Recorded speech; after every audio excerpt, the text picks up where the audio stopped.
Welcome to Flat Earth Debate, Uncut and After Show. I'm your host Nathan Oakley, and if you are new to this channel, or you've not done so already, then be sure to subscribe, hit the bell notification icon and join button if you'd like to become a Nathan Oakley 1980 channel member and keep up to date with the Flat Earth Debate.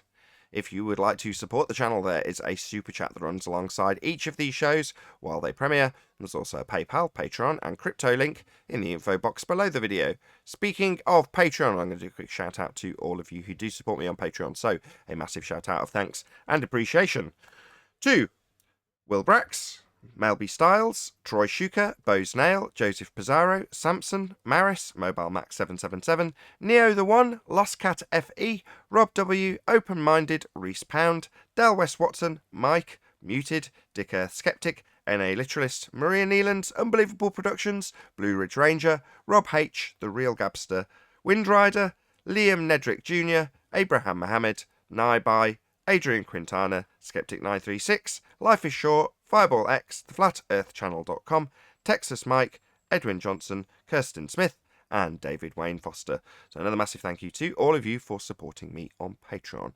Now I'm going to hand over to whoever is in Discord and Google so you can enjoy their conversation while I set up for today's live show.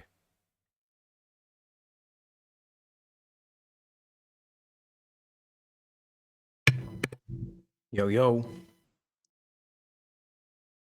What's up, Sleeper Warrior? Hey, I'm just making coffee in the next room, so chat amongst yourselves. Okay. Are So I we was being saying- recorded by any chance? I don't think so. I always assume as if we are. So Witzik Gitzik got arrested. Really? What for? I guess it was something to do with weed in Florida. They're really strict down there, man. Yeah, so he goes. They've been grassed on by ballers, haven't they? Yeah, it's Nathan Thompson. He said that's how people found out because nobody knew. Because his last post was the 23rd. So somehow Nathan said, "I'm glad I left the tour because they got arrested." Sounds like it was Nathan then, but by making that kind of comment. No. That's what somebody said in Discord. Maybe he dropped the quarter into the phone thing, and I don't think so. You can't just make them accusations. But I was checking No, out it some of wasn't an Rachel's accusation. videos. Pardon? Checking out some of Rachel's videos. Yeah, she's out fishing, isn't she? Catching all the ball earthers. Yeah. She's on a little journey, isn't she? She's gonna work it out. She'll realise that gravity's bunk. She'll realise the downward acceleration bias bullshit is bunks as well.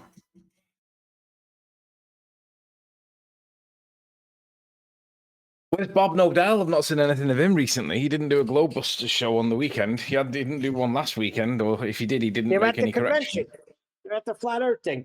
Listen, I got to go on mute because I'm working. But yeah, he's at the Flat Earth thing. I'll be Okay, back I'll in go a and get a minute. coffee then. I'll go and get a coffee. I'll be back in 5.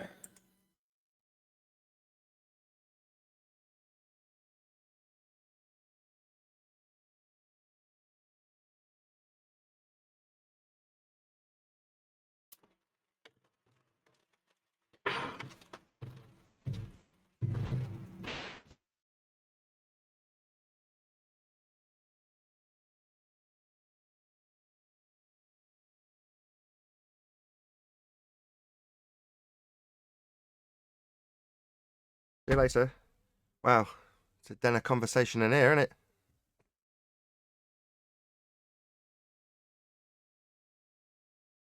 Yes, What was Nathan. that? You're all chatting really nicely, keeping everyone watching amused. Oh, that's good to know. No, I had to jump back on my knees and glue up a floor so I couldn't talk. Otherwise, you're going to hear this. Ah, it beats the last 2.5 minutes of dead air where I made that coffee. But there we go. I was ready, but the guy in charge is right over my shoulder, so I had to work. Ah, fair enough. Well, it won't get edited out. Did you hear what we said about Witsit, though, right? I don't know what you were talking about. I just hope you'd talk, and then I come back in with my coffee in hand. I'm like, oh, great, silence. Yeah, he's incarcerated, so he goes before the judge on the first. Sorry, think it was who's some- incarcerated? What? Yeah, in Florida, For what? down in Key West. I guess possession. Possession of Weed. drugs? Yeah, 20 grams of weed, I think. I'm not too sure exactly. Right. But Oh yeah, dear. That's not so terrible. good.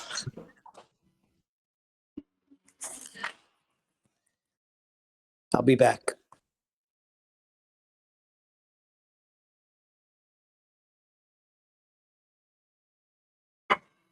Hey, Sleeping Warrior.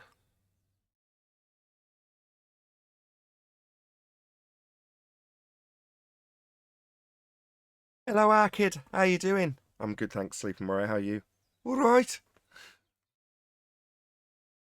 Excellent. I'm That's back. good. I'm back. I was making a coffee. Hey, Neil, are you there? No, he's doing Yes, floors. I'm here. Oh, he is. You know, my dog's called Mickey, right? And there's another dog called Max that's getting the same treatment. No, Mickey and Max. What So about? Mickey is my dog, and there's another dog, same breed, having the same work done to him. And his name's Max, and he got to week 7. Have I never mentioned it to you? I've heard you talking about it before. Well, Max was Dog the in next. treatment, cancer or something. Yeah. Max was the next dog that was being worked on, and he got to week 7 last weekend, and I said to his mummy and his daddy, I said, listen, I said, like, he's now at the weakest point in his trip. He's killed off a lot of his bad cells, and he's now recovering with positive cells, good cells that are being restored. I said, but he's at his weakest point, so be careful with him. Start filling him with good fish, oily fish, and good quality food, and filter out his water if you can for the next few weeks whilst he's recovering. But we're on the straight and narrow now, or we should be in a week or two. Anyway, they took him out for a walk. He stumbled, banged his head, and fucking killed himself. I don't know whether he bled to the brain or whatever, but he took a bang to the head and never recovered. Yeah. So gutted. I was like, are you joking? He said, no, I'm serious. Yeah, he died. I guess he just couldn't hack it. It was just too much for him.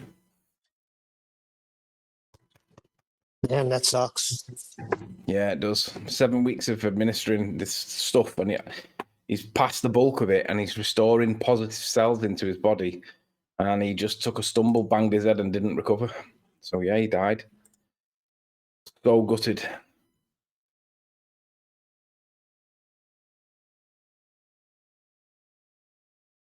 Well, isn't this a nice start to the week? Oh. Nathan, Radiant Digital says, Tim Osman is watching you, Nathan. So I just put who? Yeah, I don't know why he just keeps coming up with these various people that are watching me. I don't know what he's babbling about. Ask him if he saw you pull the moon to him. Like I just pulled a moonie. Did he see? I don't pay that much attention to the comments. I noticed that there's loads of spam in there at the moment. I glance over it in the morning and then normally move on with more important things.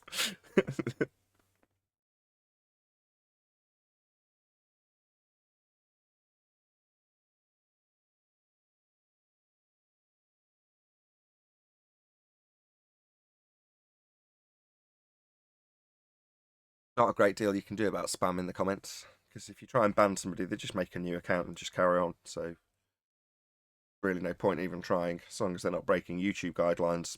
Fine by me. YouTube have got their own moderation team now, so yes, I've set moderation on certain language, and that's it.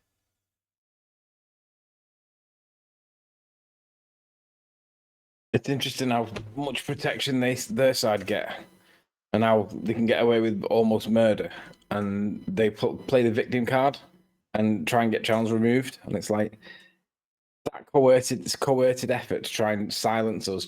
It just should speak volumes, but they deny it and they ignore that they do it, and I'm like, yeah, it just shows the censorship that you guys are employing to try and stop us talking about this. Well, when they hear things that defeat their paradigm, they're going to want to shut it down because they don't want that paradigm to go away. Well, tough luck.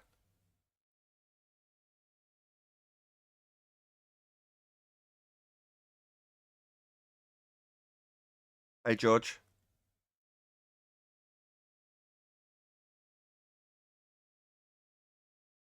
Hey, good morning, guys. Good morning. Oh, you sound good.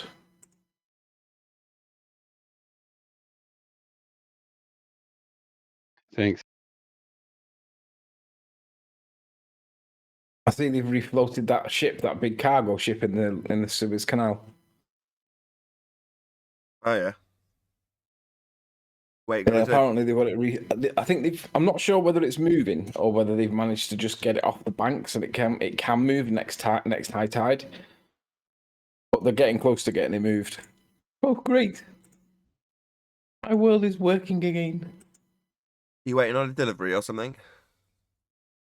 No, I'm just shocked how any excuse for petrol prices to spike and they jump on it, but they never bring them back down anywhere near as quick. Oh, I see.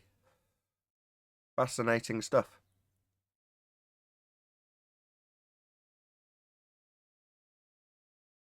I think they need to put a Anthony. sign, say no U-turn here, something like that. What, in the canal? Yeah.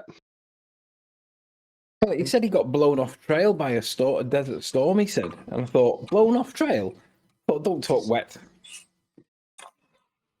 Hey, Anthony. I mean, Yo, it's completely Since you told me- sideways. It looks like it's trying to reverse or something like that.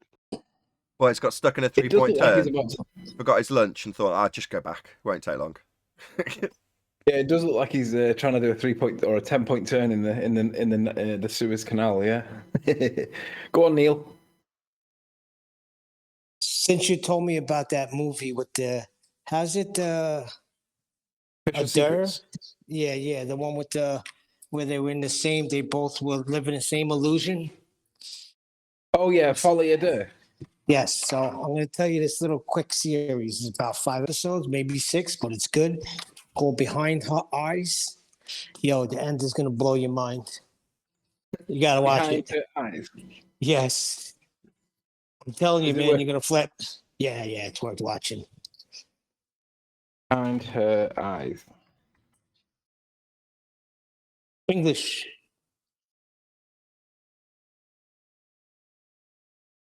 Yeah, I got it. Very Oh, interesting. it's new, isn't it?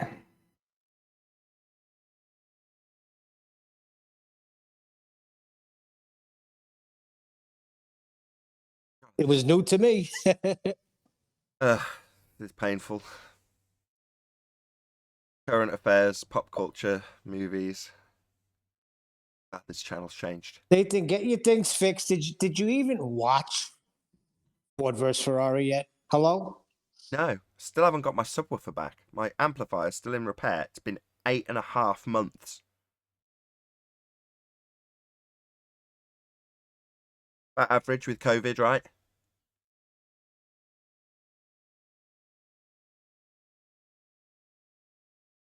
Well, here's the thing. When I'm stuck in my car, I gotta, I can't just flat earth it all the time.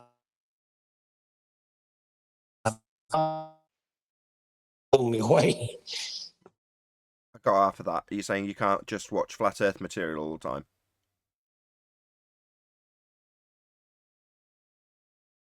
Yes, I needed to break it up a little, so I ran across this little six episodes, and it was really good. Yeah, I've got it. It's on Netflix at the minute. I'll watch it. I mean, I try and do that. I try and watch off-topic stuff, and you'll get into a channel on YouTube, and they'll start talking about flat earth. Happens every time. Really frustrates me.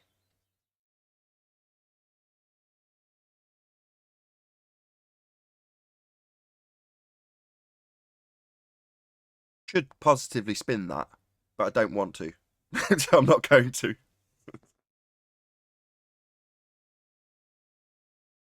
Got a channel talking about hi-fi. Talk about hi-fi. Got a channel talking about horror, or talking about murder mysteries, things like that. Just talk about that. Why talk about flat Earth? to demonstrate your total ignorance of the subject, normally total ignorance of your own belief in a globe, why do it? You know what, Nathan? I watched a really cool DIY video. You know, like people make computer tables. He made a computer table, but it was vertical. And then, like, he put the desk part, like the bit where you put your keyboard, on a hinge so that it would fold away when you wanted it to. But basically, the way he did it was that he created a completely isolated and insulated desk so that the air inside was never being replaced with fresh air. It was always recycling. So he never got any dust in it at all, ever. And basically, he made it in such a way that it was just beautiful to watch, man. I just enjoy what people doing proper woodwork and making stuff and then putting all the connections in and doing stuff that's real world. It was just really nice to watch. It was very therapeutic. Absolutely, I like that. I like watching people with all the woodwork tools and, you know, just building something with their hands. That to me is ace. I like especially watching stuff with audio when people make speakers by hand. So I sent you a video just because I sent you a subwoofer that was a particular design that I just think is cool. 4th order bandpass, just a cool subwoofer design. And the subwoofer that I had and had the amplification to power, I gave to Anthony thinking, oh, well, I've got a new one now. The amp's in repair, it'll be back shortly. Since then, there's no subwoofer. Very, very frustrating. Yeah. Right, come on, you down here. Did you watch that video I sent you on how to build a 4th order bandpass? Not because I expect you to build one, but just so you could see what I'd given you. Say that again, mate. I sent you a video on how to make, or a guy building, a 4th order isobaric bandpass. You sent it me on where? Oh, don't worry about it.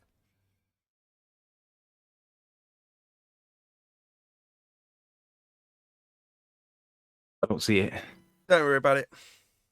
Just like I say, you send me occasional videos about somebody doing something to a computer, like the video you just described, and most of the time I'll raise my eyebrows at a particular aspect like this with the dust-free aspect, recycled air. I think that's very cool. Very cool. I was really surprised actually because, like, from a computer perspective, he put the graphics card. He had it all water cooled as well, which was interesting. But he had the graphics card and the CPU link in the same loop. And I thought, you've got 2 massive radiators. Why would you put both of them on the same loop? You could put like one on one loop, the other on the other loop, and it would massively reduce the amount of heat that's being passed between the 2 components. But he actually created his own VRM heatsink, you know, like his manual heatsink that was water cooled. Oh man, it was just beautiful to watch. I was watching it thinking, oh, I wish I could do shit like that, me. I'm sure you probably could if you had the inclination to.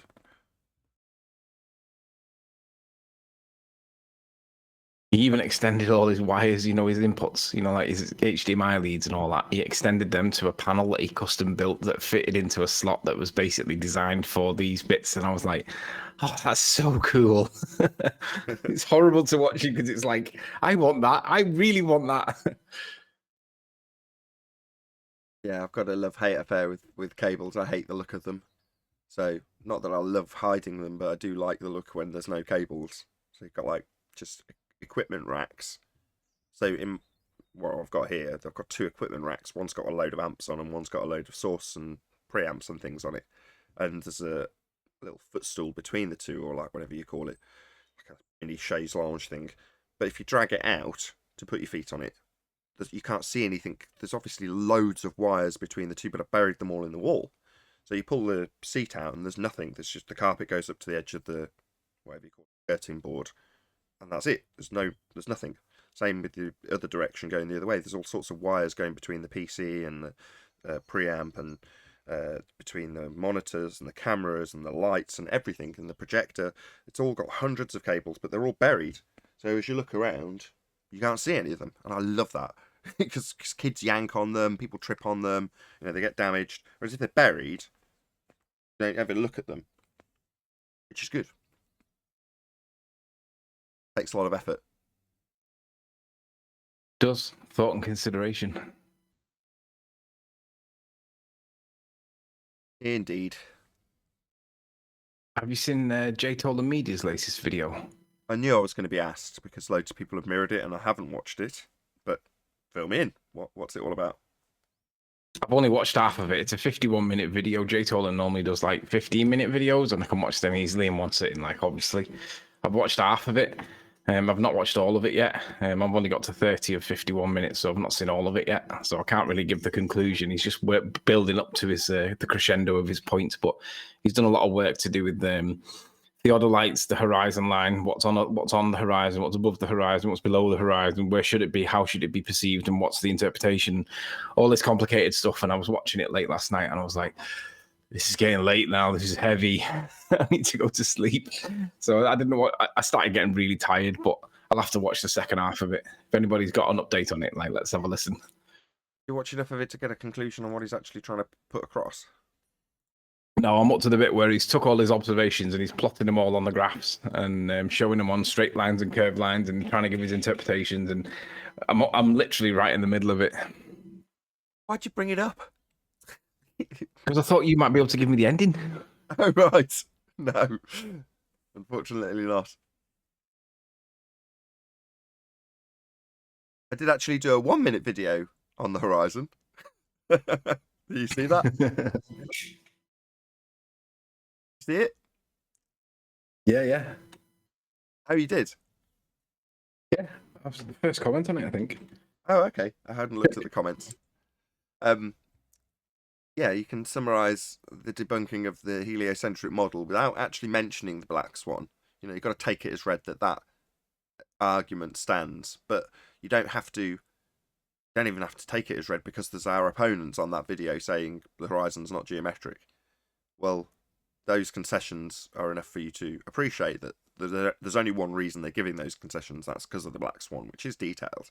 But ultimately speaking, you've got a physical geometric sphere edge horizon blocking boats and buildings in earth curve maths, and that video details our opponents telling us how it's non-geometric. At the end of the globe, the horizon's not physical. Bit of a problem if you believe that boats go over it, though, right? Kind of means that you can't tell whether, if the boat is going over it, you can't tell if it's going over it or not because it's optical. And if it isn't going over it, and sometimes it looks like it's going over it, you can't be certain whether it is actually going over it or not because we're not looking at the actual event. Yeah, everything's refracted in their globe world. Everything's a hologram. Nothing's where it's supposed to be. So therefore, to make a geometric certitude out of a calculator, you'd need a physical horizon to actually block things at 1.2 times the square root of the observer's height in feet, and it doesn't, because the horizon's a non-physical location. It's not Earth curve. It's not physically blocking boats and buildings. And the delicious irony is our controlled opposition for flat Earth, in the form of Flat Earth Society, state that, look at these idiots with their boat falling over the edge of a pizza pie. Now that's telling, because what they have in the globe model to assert that they know it's a sphere is boats going over a edge. The edge. Earth curve, tangent point horizon that's no longer physical. It's debunked. It's the end of the globe Earth. That's how you debunk it. Well, your argument starts with the horizon and boats going over it and feet and inches values that you can ascribe without perspective. Well, you don't have a physical horizon. Horizon is not physical. It's not Earth curve. You can account for what's occurring on the horizon with perspective. So therefore, your assertion of physical geometry blocking boats and buildings when you ignore perspective is debunked. Funny, because when I used to do observations with the P900 myself, I used to try and go for the time of the day when the least amount of messiness at the horizon was present. And obviously it varies a lot. Sometimes there's loads of it and useless, and other times there's very little of it and you can see clearly. And I always used to find that the best time of the day for the most stable and the least amount of refraction or the least amount of distortion was early afternoon as the sun's setting, and still enough light to see, but the temperature's dropped enough for it not to be mass evaporating the water, the surface water. So the vapor that's rising and the heat that's rising is a lot less, but it's still bright enough for you to just about be able to see for about half an hour or so. And obviously they say, well, that's the time when you get the most refraction. And then they explain for why. And then I think about it and I go into my real world observations and I think, yeah, I'm not looking at loads of refraction here, mate. I'm looking at virtually nothing. Temperatures are all cooling down. Everything's settling down. Nothing's getting crazy.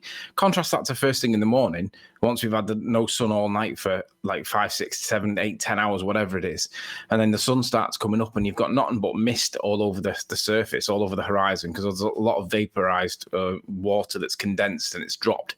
For some reason, it doesn't drop into the water. It sits above the water. Point being that you can't really see very much first thing in the morning most of the time. So the only time of the day that you can really see like the most stable situation, the most stable effects are sunset. Yet they tell us that's the time when you get the most refraction. Yet in my experience, it was always the least amount of refraction, and it was seemed to be the most stable that you could predictably predict what was you would be able to see. And I always wondered, how would they be able to make the assertion that you get the most amount of refraction? Because in my experience, it seems to be the least amount of refraction, because it doesn't suit their model ever at sunset. Sunsets kill their model, but they say that's when you get the most refraction. Well, how would they know that?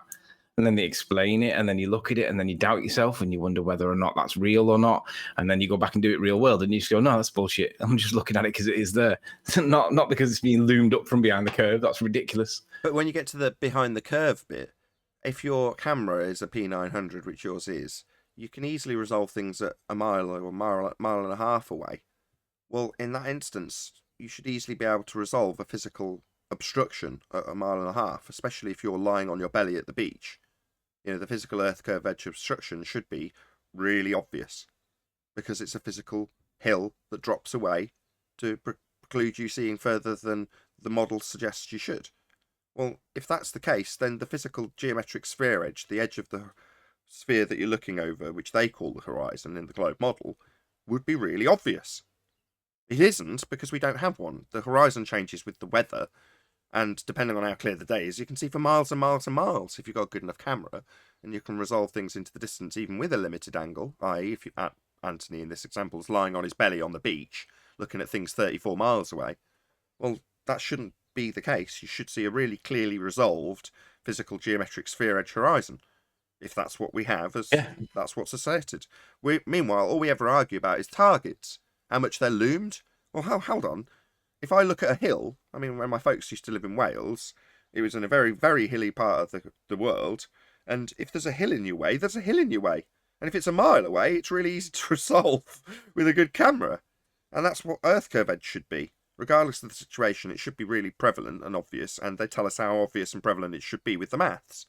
Now, as soon as we disprove that, it's suddenly refracted and loomed. It's like, well, that debunks your model then. You're burying it further when you say it's loomed, because you need it to be physical and blocking stuff. And it isn't. That's the end of your assertion that we've got an earth curve edge for a horizon. We've only got one horizon. And the horizon in their geometric physical earth curve edge mathematics that ignores perspective, it's geometric tangent point physically blocking things. In reality, the horizon is a non-physical location. It's the apparent location where the sky meets the sea or ground. Well, that doesn't make it a physical earth curve edge. It isn't. It never was. Just only existent in the maths. The geometric horizon only exists in the maths. In reality, we haven't got an earth curve edge horizon.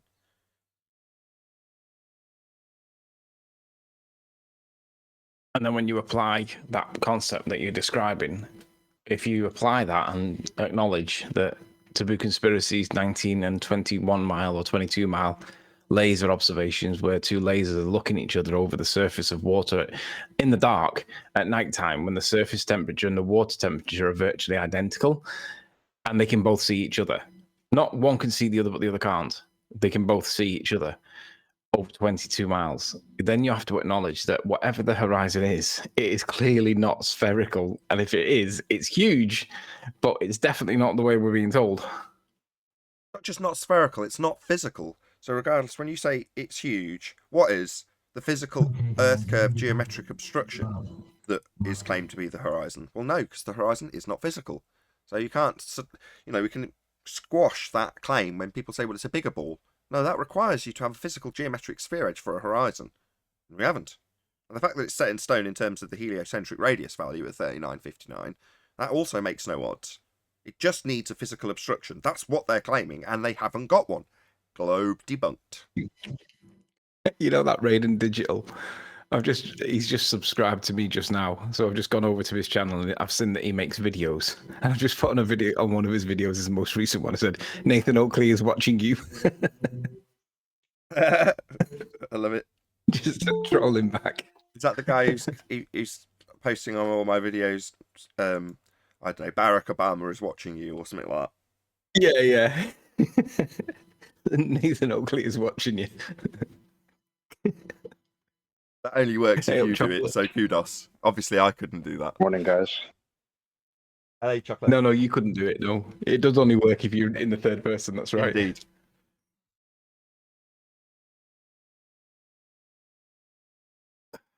What's new chocolate? Morning, guys. Good moaning. What's going on, man? Hey, chocolate. How you guys doing? Apparently, Gets It has been arrested for some kind of drug-related nonsense. Have you heard? No, I haven't heard that. Tis true, man. Tis true. Oh, that's not good.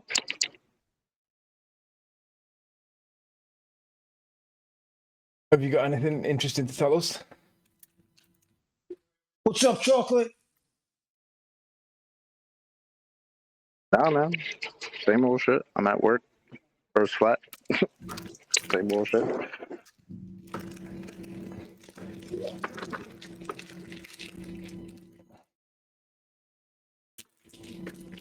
We need to find a way to. We need to find a way to get this education system reset. It's taking too long to do it the way I'm trying to get it done. It's not getting any progress. Anybody got any ideas? Progress on what? Sorry, I stepped away for a sec. Resetting the school education system.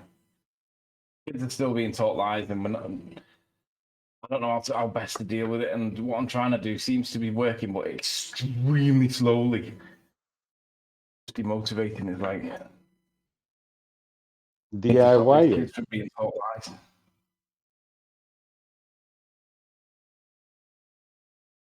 Yeah, Anthony's walking away from his mic as he's saying stuff, so we don't know when he's ended. Sorry, I was just adjusting something. I was just saying that we need to stop these kids being taught lies. Yeah, DIY it. I'm trying to, but there is a little bit of work going with it, but it's just taking too long.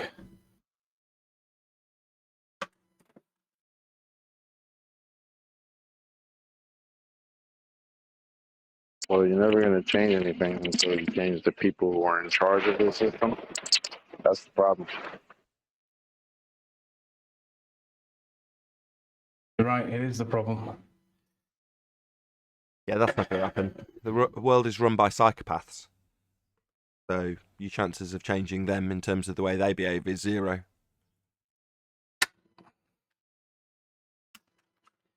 I mean, imagine how life would have been if we'd have been told when we were kids that this shit might not be true. It's not settled science. It is open to discussion, debate, and even if you don't agree with it, you might get ridiculed, but there's a conversation there.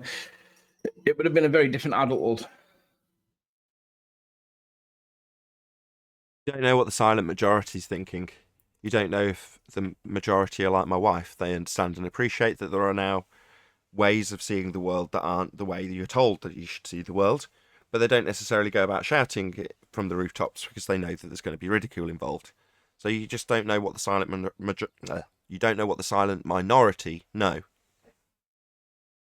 I wish the silent minority would stand up and find a way to communicate better with us, because I'm sure that the silent majority, if we stood up in numbers enough, we could make change. It's like everyone's. I mean, look at I don't want to mention the corona word, but if you look at all that nature, that topic, everyone's scared to death of putting their head above the parapet.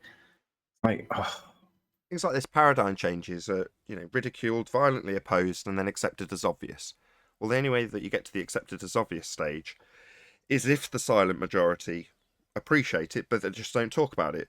Now, for a period, there's going to be the vocal minority that say we're idiots and keep that perception of ridicule up. Well, that just means that the silent majority build without them necessarily letting anybody know that that's the case. And then one day somebody does just blurt it out and everyone around them just nods rather than ridiculing them. And then everyone goes, yeah, I always knew that anyway. And then the tides change. But like I say, you can't know that unless you speak to plenty of people who do just nod their head and go, yeah, well, I'm aware of it, but I don't go around shouting it from the hilltops. But, that you just need the kind of nonchalant people to let you know that. But how are you supposed to find out? chances are you tap someone on the shoulder and they're going to be either intrigued or angry, or they're going to have a certain visceral reaction to it. But they're not necessarily going to be that 1 in 20 or 1 in 100 or 1 in 1,000. You just don't know how many are that silent minority that know, but exactly like my wife, that don't go around shouting about it.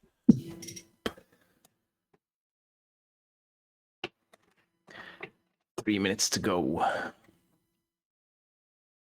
Shout out to Alex Belfield, by the way. He's going through the mill at the minute. The system's screwing him. Well, not the system. People in the system are screwing him.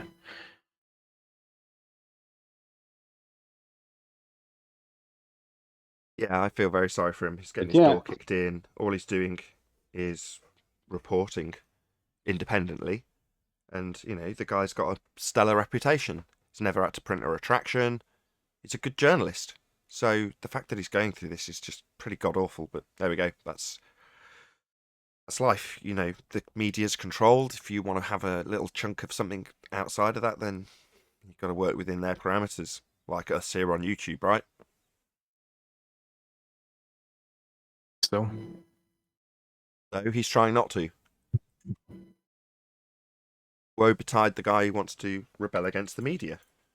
That's the metaphorical equivalent of the signal sent out in They Live.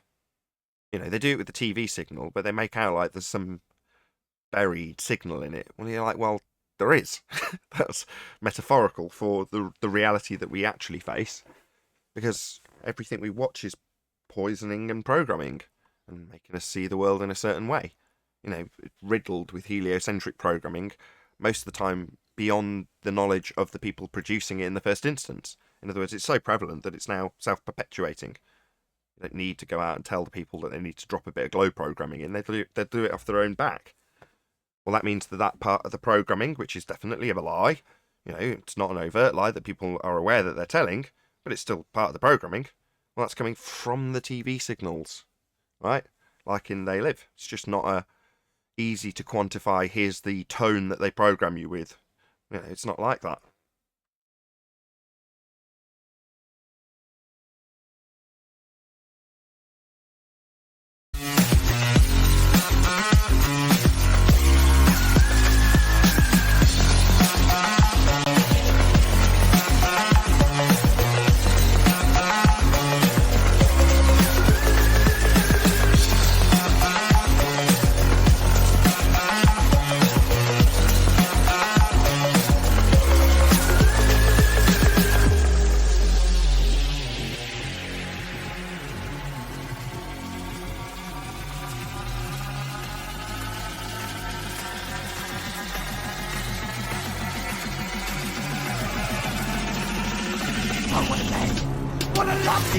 Welcome to Flat Earth Debate Live. I'm your host, Nathan Oakley, and if you are new to this channel, or you've not done so already, then be sure to subscribe, hit the bell notification icon and join button if you'd like to become a Nathan Oakley 1980 channel member and keep up to date with the Flat Earth Debate. If you would like to support the channel, there is a super chat that runs alongside each of these shows while they are live. There's also a PayPal, Patreon and crypto link in the info box below the video. Also below this video there is a link to get £50 for swapping your UK electricity supplier to Octopus Energy. Most importantly, if you'd like to join the discussion, simply mute the page you are currently watching, then click the link in the info box below this video to join the panel and express your views on the nature of Earth. If you do join, please don't swear. If you do, you'll be ejected, and if you are, please don't try to rejoin the stream using sock accounts. You'll be warmly welcome back on the next stream. Please also share the show on social media. Sharing the show obviously increases the live audience, but this in turn increases the chances of a more diverse panel. So please share the show on Facebook and Twitter. One last time, if you're new to the channel or you've not done so already, then be sure to subscribe, hit the bell notification icon and join button to keep up to date with the Flat Earth Debate. Now we are joined by Neil, Sleeping Warrior, Chocolate Saiyan, and a whole bunch of people in Discord. So welcome, one and all. Hello. Hey, good morning. Good afternoon. And also Arwin. Good morning. Good morning. Good afternoon. Good afternoon, good morning, good evening, wherever you may be. Let's do- Time shift. Time shift. Yeah, Yes. yeah, we went our clocks forward. Yeah, that's right. Who cares? all of a sudden, like half the clocks were like on another time as the rest. Like what? I made sure I didn't get caught. I set it up. Oh, Well, that's good to know that we're all coping with the diddling of time that's occurring currently. it was the leprechaun. Remember 10th Man explaining about April Fool's Day? Where it came from originally? That was the original No, New Year. I explained that. Say again? Say again, Neil? I thought I explained that. Was it you? Well, tell us again, Neil. Regale the story upon us once more. Okay. You got the April Fools came about because they changed New Year's from April 1st to January. It used to be April 1st. A lot of people didn't go with it and they kept celebrating New Year's Day on April 1st, and they were known to the rest of the people who changed as those April Foolers. There you have it. So it was where they used to celebrate New Year when we have New Year. Now, for all of you experiencing lovely, beautiful days at the moment, that's because it's a new year. However, in the middle of winter, when everything's dead, we celebrate a new year. And then the day after New Year, everything is still very dark and very dead. I'd like to know where the jokes came in, though. That's what would like to figure out. When did they start making it like a joke? Was it like, did they consider them a joke? So they started pranking people and saying, April Fools. I don't know how they implemented it, but that's obviously still prevalent to this day. And anything that they don't like, that they want to change and have it their way for whatever reason of control, it always is. You'll But is it a ridicule the people who projection? don't appreciate It's like- it and tell them that they're idiots. In this case, fools. April Fools. What? You think New Year starts when we get a new year and everything starts to be new? Fool. So it's like projection. They're the fools. Exactly. Right, let's do a bit of housekeeping. Any evidence of a physical geometric sphere edge horizon, formerly known as the curve of the Earth? Why would you expect to see such a thing? Because if we're standing on a sphere, radius 3959, then we'd have a physical geometric sphere edge obstruction blocking boats and buildings as asserted in Earth curve calculations. The fact that the horizon is not physical, debunked by the Black Swan, means we don't have a horizon that is physical or Earth curve. The horizon is not Earth curve. I don't know. I got some groundbreaking evidence. So you're saying the horizon doesn't have an address? Can't get to it? Not an actual physical location that I can get to? That boats will disappear behind and shit? No. The beautiful irony of them asserting that boats fall over the sphere edge horizon physical, now debunked sphere edge horizon, called Earth curve, only to have their controlled opposition narrative from the Flat Earth Society have a picture of a boat falling over an edge. That's precisely what they claim in their maths, however. They claim boats go over a sphere edge. The bit that blocks your view from your position, and it's 1.2 times the square root of the observer's height in feet. So if it happens to not be there, does that mean it just moved away? Like, can a physical location like that move maybe No. 10 times further than where it should be mathematically? No, that's the essence of the Black Swan argument. If the horizon is beyond the geometric physical limitations of a sphere Earth radius 3959, then the horizon is not geometric and physical. And the rebuttal we receive from them is to affirm precisely that. The horizon's not geometric. And it needs to be if you're on a sphere Earth claiming it's blocking things. We've just debunked it. So that means that Galileo was wrong when he observed boats with his telescope, correct? Yeah. An optical phenomena that's asserting that there's a blockage by way of physical geometry is incorrect.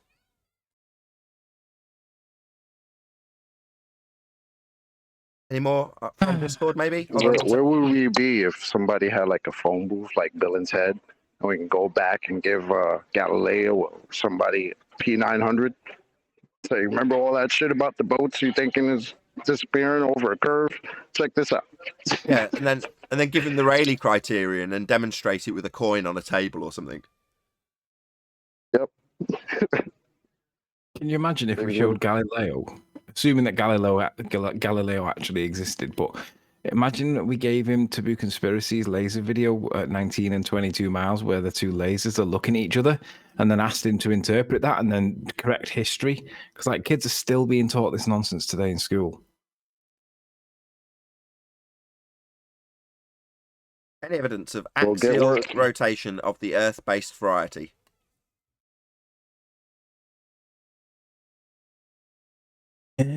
What do they say for axial rotation? The stars. They say that the stars is the only evidence of axial rotation. Of the Earth-based variety, not the celestial-based variety.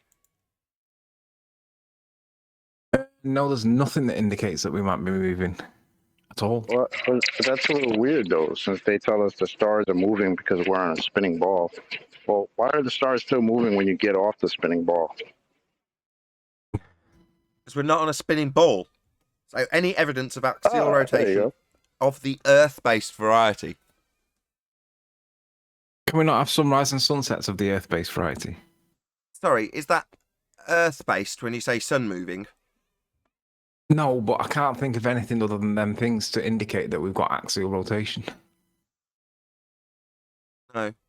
Evidence of the axial rotation is not going to be an Can we have inference. planes? No Plane flights, they're inferences. of the Earth-based variety, aren't they?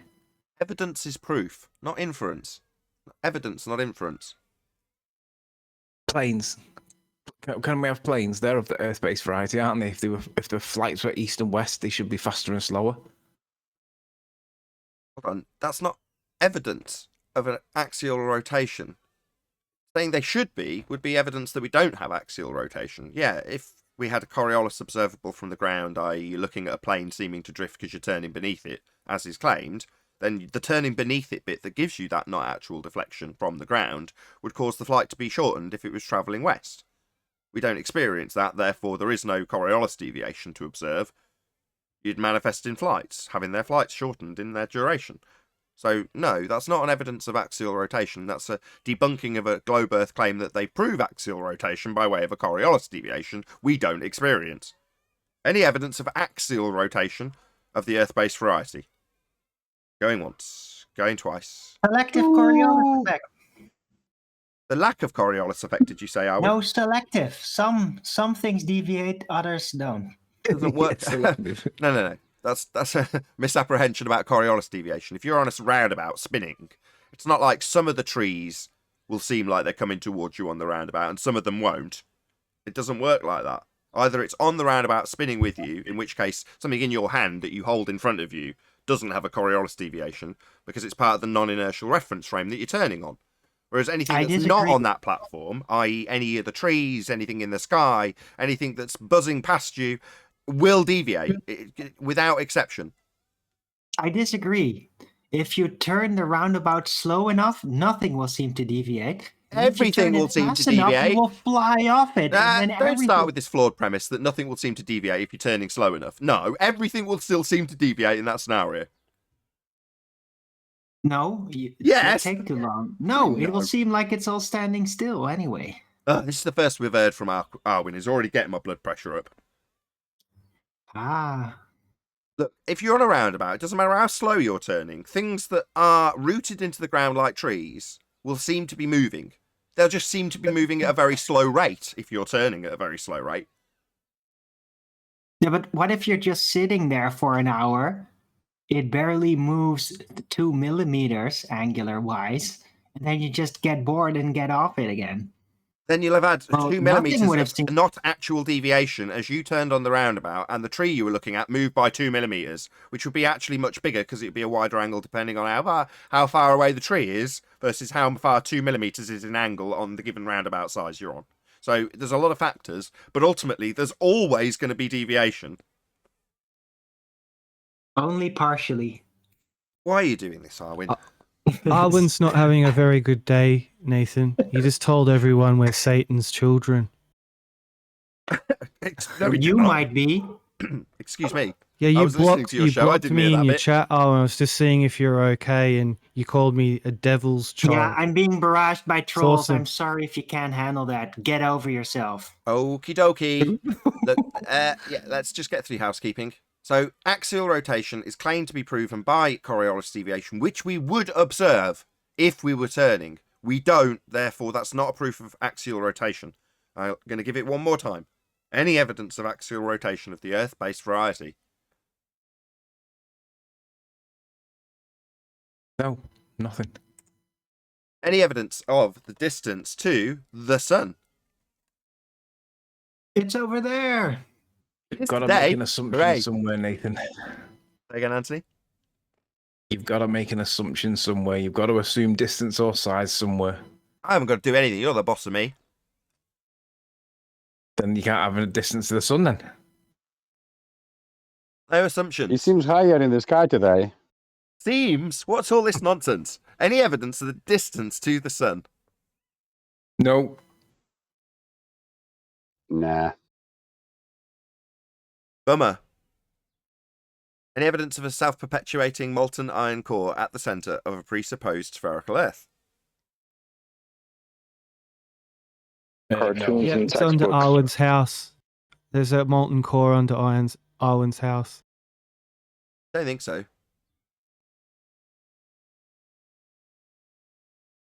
Go on, thrash this out, Merlin. You obviously want to have a little jab at Arwen for whatever reason. Oh, did the spirits make you say that? Did I touch you in a special place? Hold on, Arwen. I want to hear from this child of Satan. Go ahead, Merl.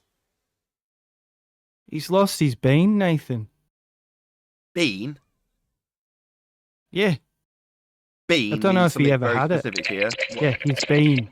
You making Yeah, yeah. Bean. Oh, hashtag intolerance. That's what it's called.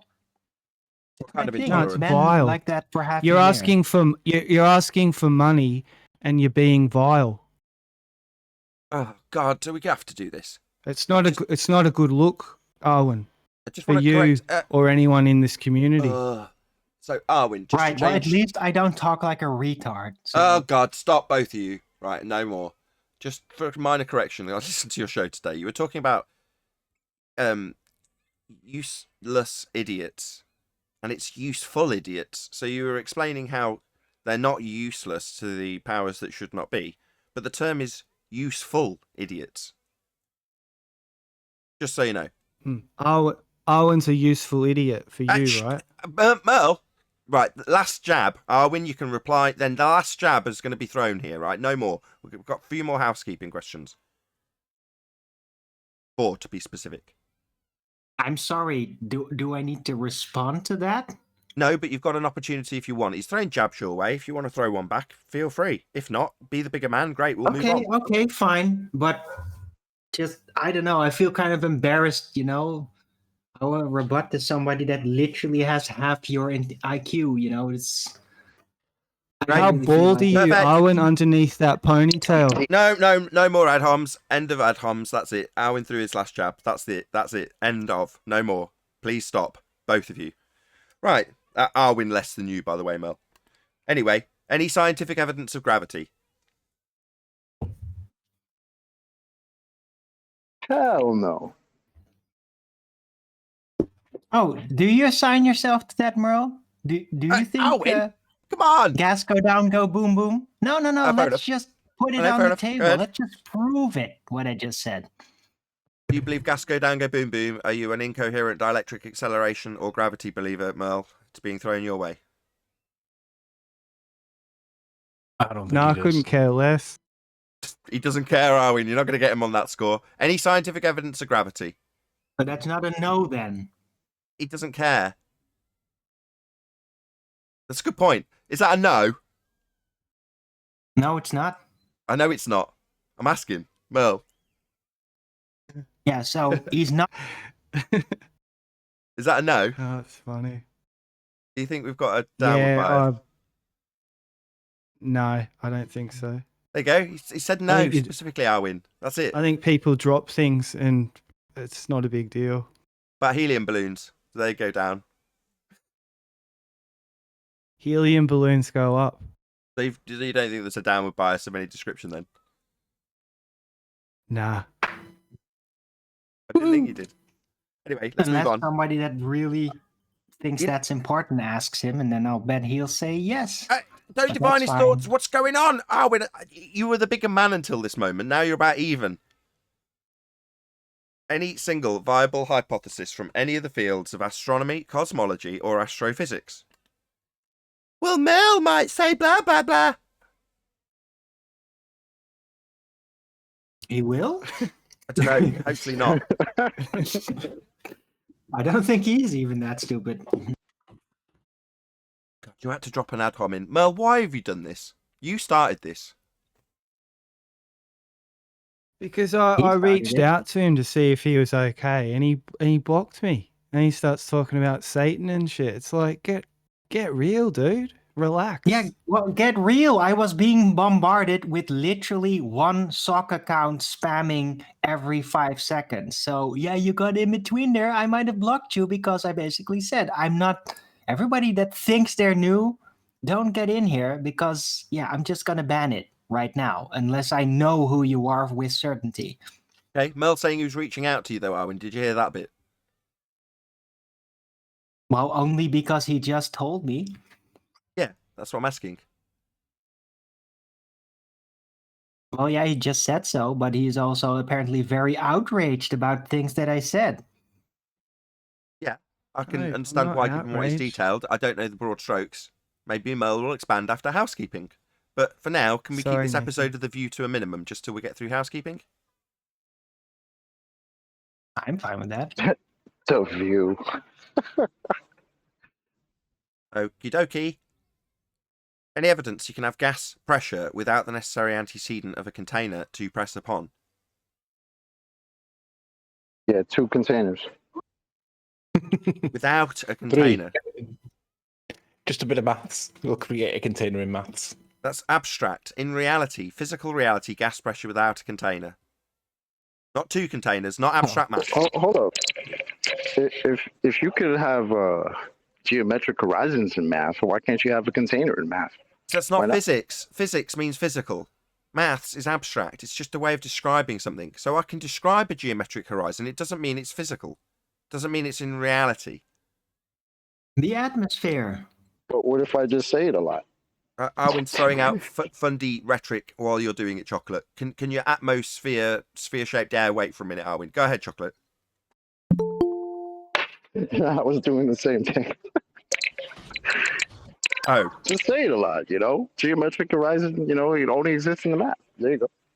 well, if it only exists in the maths, it doesn't exist in physical reality. I'm asking specifically for evidence of gas pressure without a container, though. Is this akin to the bouncy balls without the fish tank? Right, does gas go down, go boom boom, like solid bonded bouncy balls poured into a fish tank a la Thunderfoot Clown? Is that how gas behaves? No, it's Okay, not. I'll answer the No, question. not at all. I'll answer the question. I step outside and I'm able to breathe.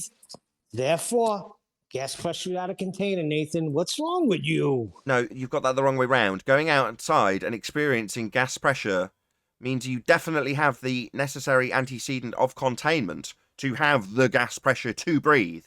So being able to breathe gas pressure isn't a proof that we don't have a container. Quite the contrary. It's proof we do have a container. There is definitely containment. We're breathing the proof. Hold on, not if you walk outside into Citation, the please. atmosphere on the ball Earth. Atmosphere is an oxymoron, right? Atmo means air. Sphere is a fundamentalist religious presupposition that air, which takes the shape of its container, actually, arbitrarily, takes the shape of a sphere in a vacuum. That's not how gas behaves. Couple of quick shout-outs. So shout out to Guns of Navarone RMP, who's joined as a hyena. Thank you very much indeed. And also a shout-out to Al Junkie, who says, who fancies a formal debate between Mel and Arwen? This is a debate show. They could easily do it. It just descended into ad homs within about 3 exchanges. But thank you for the super chat. Last but by no means least, any evidence of the R value, that's Earth radius, 3959.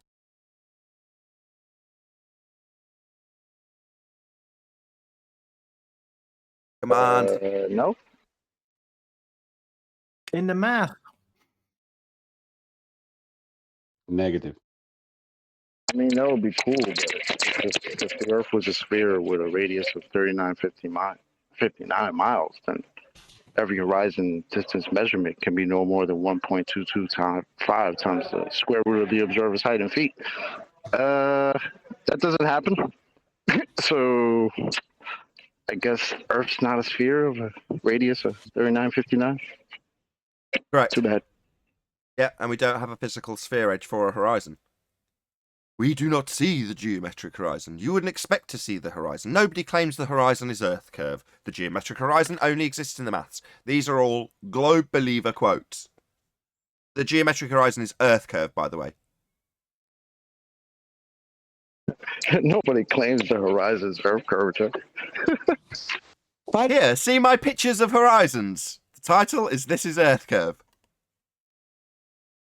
Do you presuppose the Earth is a sphere? Do I what, Of Neil? course, we presuppose the Earth is a sphere. Of course we do. That's how models are Nobody made. claims the Earth horizon is Earth curve except in this picture. I'm pointing at it right now. No, by the way, that little minute 10 video you put out, Nathan, classic. What a bunch of meatballs.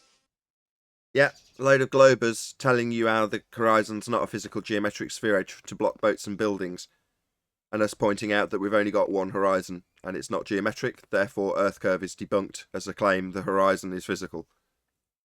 He got to do something with like The Usual Suspects, that movie, and put all of them in it. Yeah, I can't remember what I called it. Something like that. This is not Earth curvature, and then a picture of a horizon. And that's what this boils down to. Their arguments, the globe Earth arguments, start with the horizon. Because they're asserting that's what Earth curve is. And it doesn't matter if your argument's framed about whether it's bent or not, whether it's straight or not, how far away it'll obscure things into the distance. It's all an assertion of physical sphere edge geometry. That's what Earth curve is, a horizon that's physical.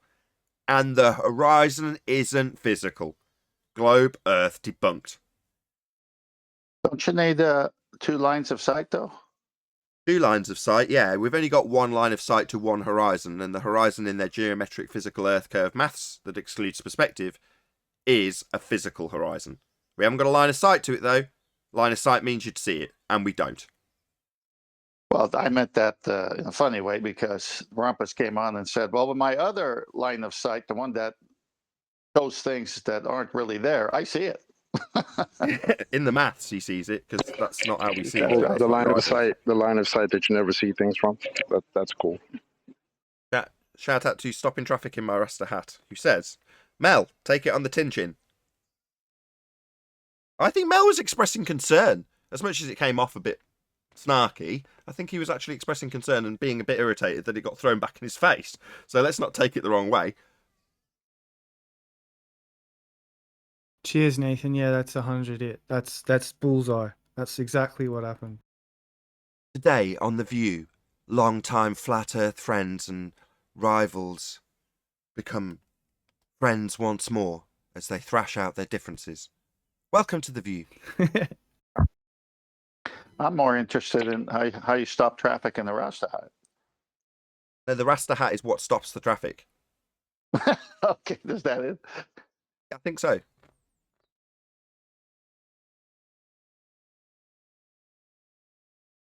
No, and we're not going to launch into an apology from Alwyn going, okay, well, thank you for expressing your concern. I just had a hard day.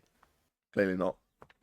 I always thought the Rasta hats looked like Jiffy Pop. You ever see Jiffy Pop? Yeah. I always think of Jamiroquai. I don't know why.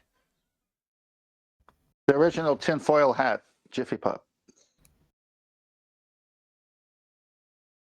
What? No. So, Arwin, Mel's a bit concerned about you. Who gives a fuck? Oh, that's so nasty. Oh, Shut up. Is it because you're not a real wizard? Stoking the Stop fire. whining about my attitude. What's Well, going on here? I'm actually more intrigued to know why you're calling everyone a child of Satan. That was what I was hoping to get to. But I might as well just come out with it and ask you. Why are you calling everyone children of Satan? Yeah. Well, you'd have to watch my show. I did.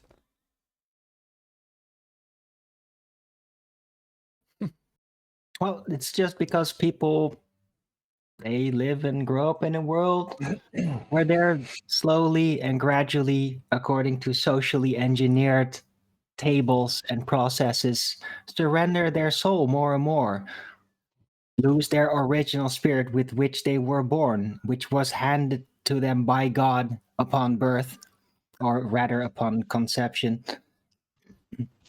And so they all become gradually, step by step, more children of Satan, more getting into the habits of using lies in social conduct and in self-deception, because you can't handle the truth, and the more you lie, the less you can handle the truth.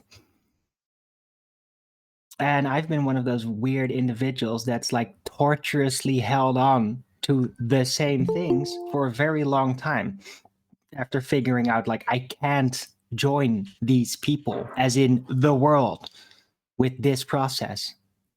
I'm not going to step into this atrophy cycle. I don't know. I think you just need to get out. And I'm having some side effects from that. Hey, John. Morning. Good morning.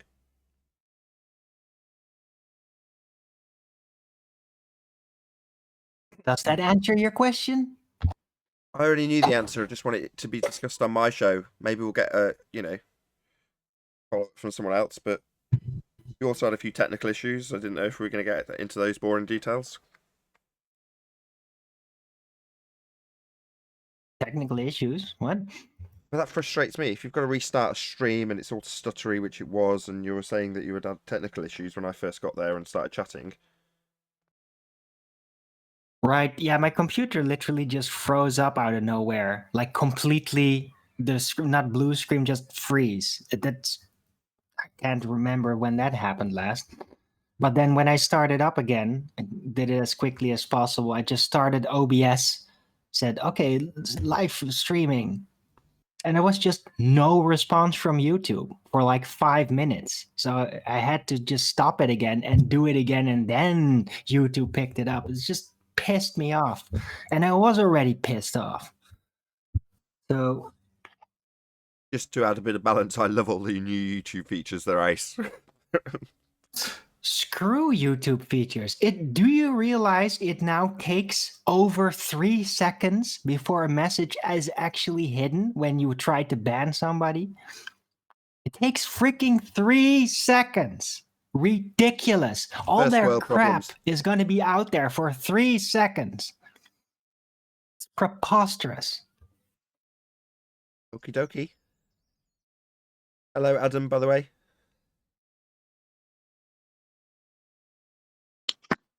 Afternoon, guys. Sorry, working in the shop at the moment, so it's just dipping in and out. It's interesting. Who are you upsetting all with?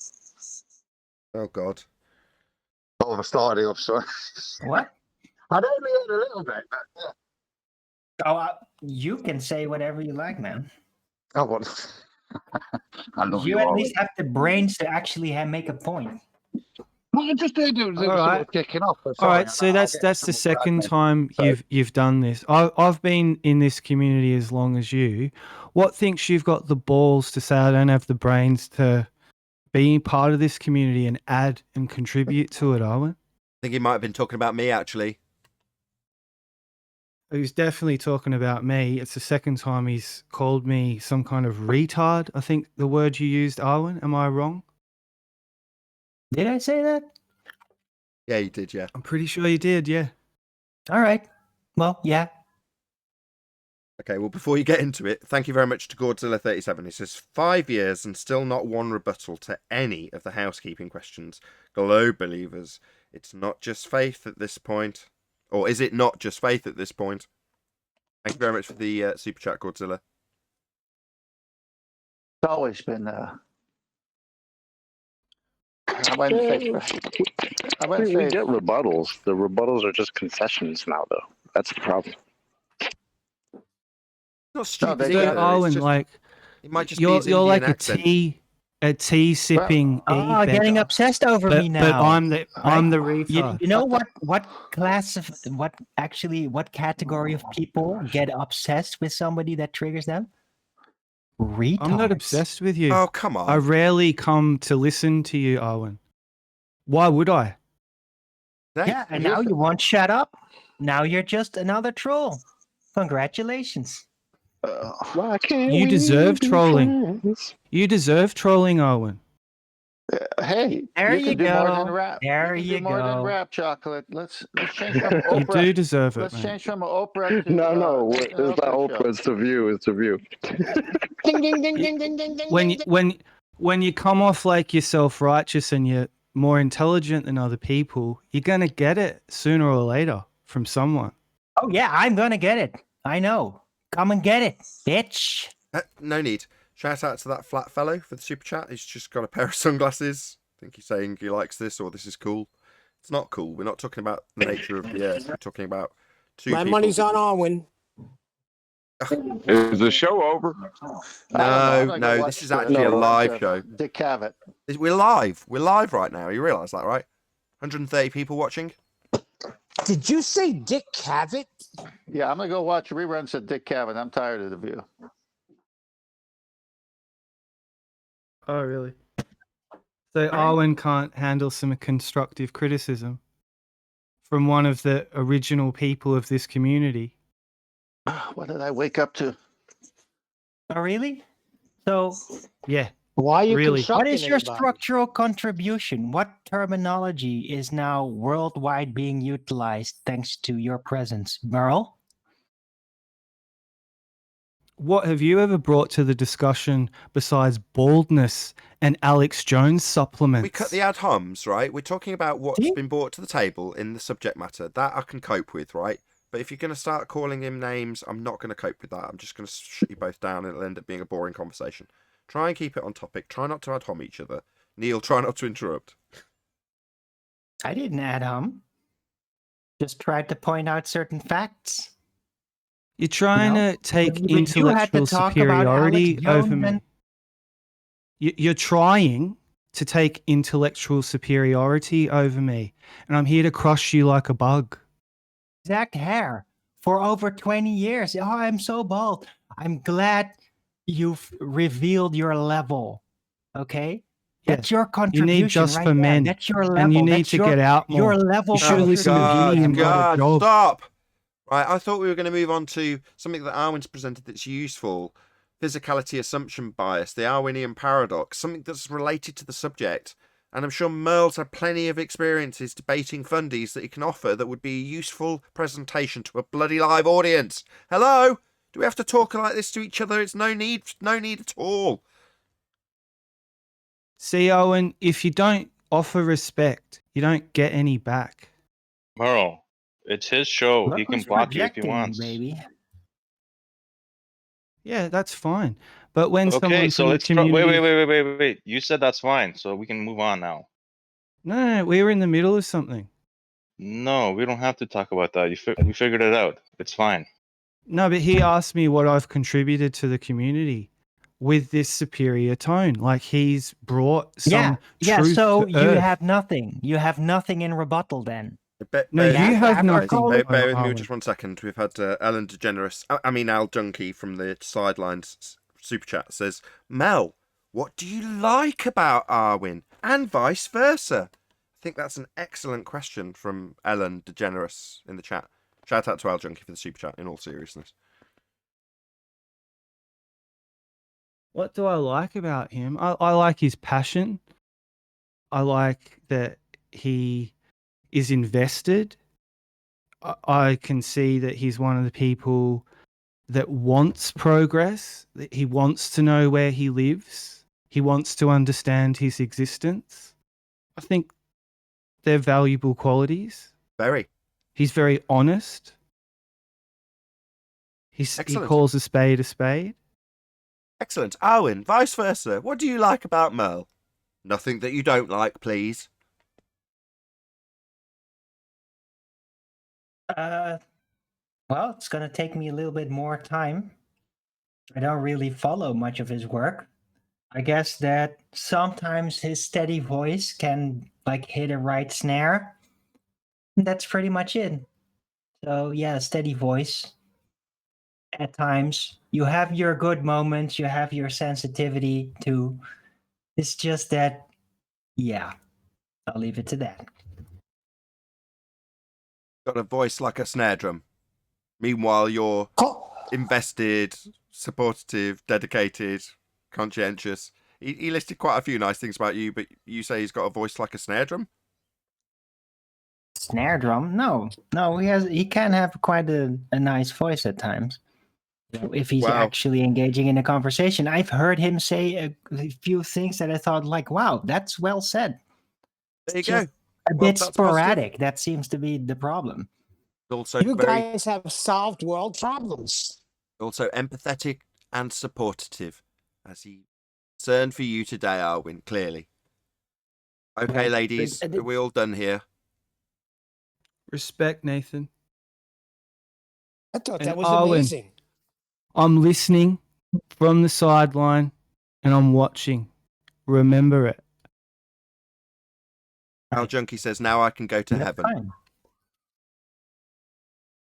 Right. Just know that I consider it also of myself a virtue that I'm absolutely relentless and intolerant. I consider those virtues. Godzilla 37 Just so you says, know. in the framework of a dad driving his kids to school or something along those lines, get along back there or I'll pull the car over and you can both walk. Thank you for the super chat, Godzilla. Right.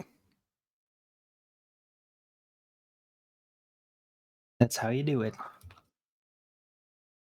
So absolutely nothing on the Arwinian paradox, nothing on physicality assumption bias, but we've learned that Arwin thinks Mel's got a nice voice, and Arwin thinks, Mel thinks Arwin's dedicated to the cause.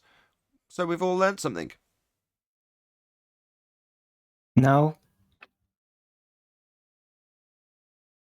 But I learned that apparently he does follow my show very closely, which I find I don't know what to think That's about not it what he just said. yet. It's what happens That's when not you what he have a said at daily all. show, I guess. You're reading way between the lines there, because he said, I hardly ever come along, I just came along today and then expressed concern and got shunned. So he didn't say that, but let's not worry about these details. Well, he knows so much about me, apparently. Yeah, you're spinning this into a little bit of a Yeah. narcissistic. And you pretend to know nothing about me, right? You used to come over to Beyond the Imaginary Curve, right? Right? You're going to ignore all that, What right? does that have to do with you? Wizard ass. Who is What does that have to do with me? I was a member, Dell's just like channel, you are a right? member Yeah, here of Nathan Oakley's. I sat with Beyond the Imaginary Curve, didn't I, Arwen? With Gav and Phuket Word and Harry Growler and Ali B. Remember, Arwen? No, I don't remember. Harry Growler. Selective memory. Obviously. No, I just don't remember. I probably didn't watch it. Or I don't care. I sure you didn't. You were over there in the chat.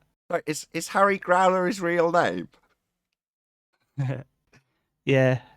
Growler is a slang term for vagina here. Mm-hmm. So he's from Cambridge. Growler? Growler, yeah. What? So he's Harry. The old Sounds growler, a bit huh? like you can imagine what Harry and a word similar sound like, and then Growler, which, as I've already said, I won't repeat. So Harry Growler. As a Brit, that's quite amusing. I'm bringing that to the States. Growler. Okay. Yeah, that's hilarious. Yeah.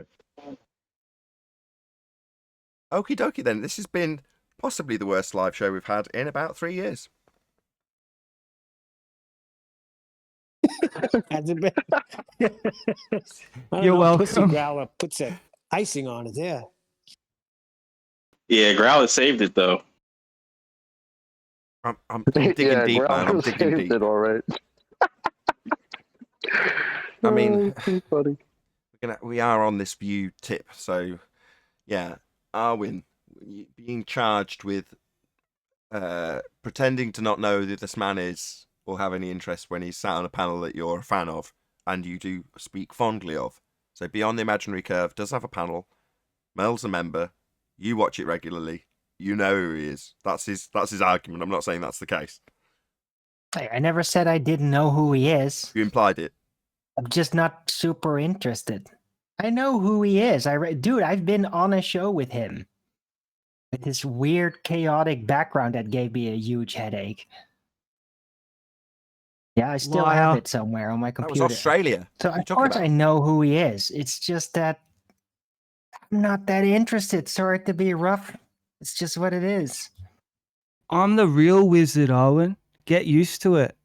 Always have been. It was never you, mate. It's always been this is me. a wizard battle. That Just in the makes more interest sense. of Always balance. been Just me. in the I interest of hold the balance. sword, Owen. There are no such thing as Aloft. just in the interest of balance. Yeah, you're Oh, a yes, wizard there in are. poetry. That's what you are. It's a supernatural realm, isn't it, Owen? You know that.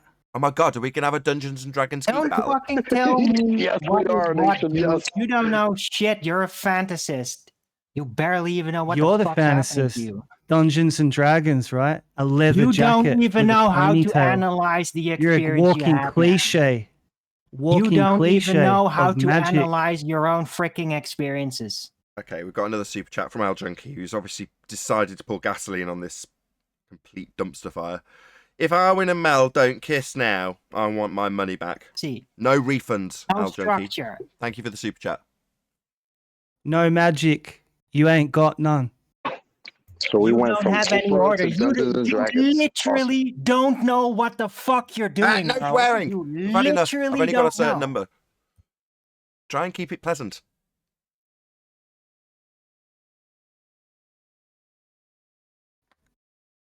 Well, I Your think you're Old both Testament. Fire and brimstone, right, Arwen? Yeah, blah blah blah. You literally don't know what the fuck you're doing. Try not to swear, please. Have you got a crystal, Arwen? Do you Yeah, I do. stroke the Pentagon? A pentagon? Huh? Crystal Yeah. versus staff. Go. Are you like an Illuminati member No. or something? No, I'm a freaking No? sorcerer. I don't need trinkets and focus items to do what I do because I'm not a physically dependent little bitch wizard, okay? I don't need tools. I got everything right here.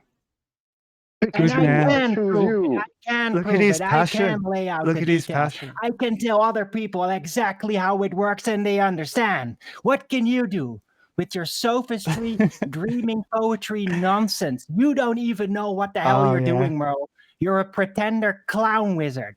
You don't know That's what you, the fuck mate. you're doing. You get possessed half One of the most time to honest do people shit, in this and then community. all kinds of Always have crazy- been, always will be. Never wavered once. Suck me. without any learning process, without Suck any me hard. consequences. Okay? You don't know what the fuck you're doing. Okay, right, this is it. That's it. No more. End, please.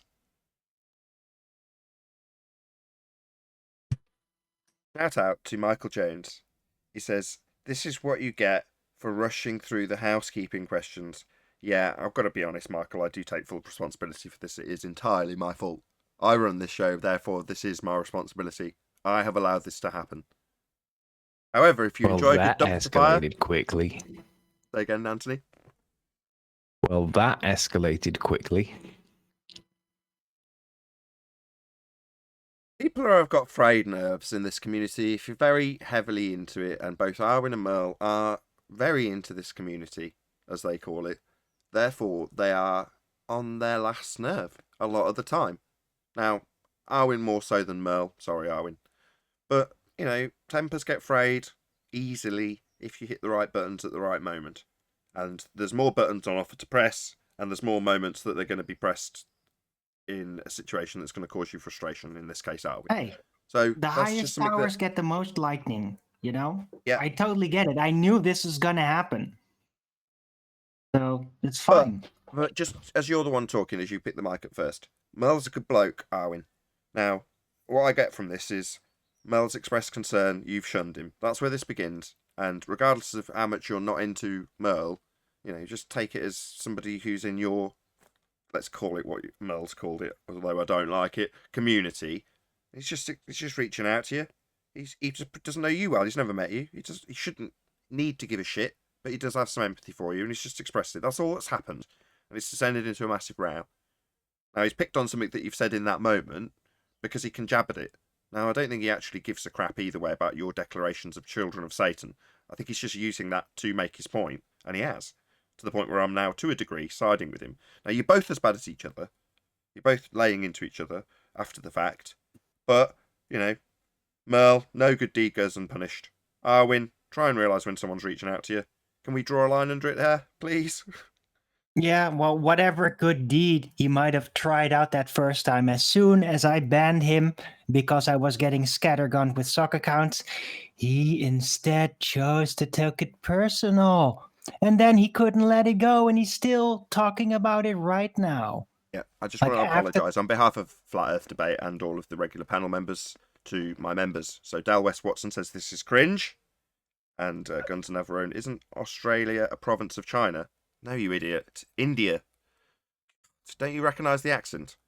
Anyway. Well, I guess you didn't want me to talk. Someone's got their mic wide open.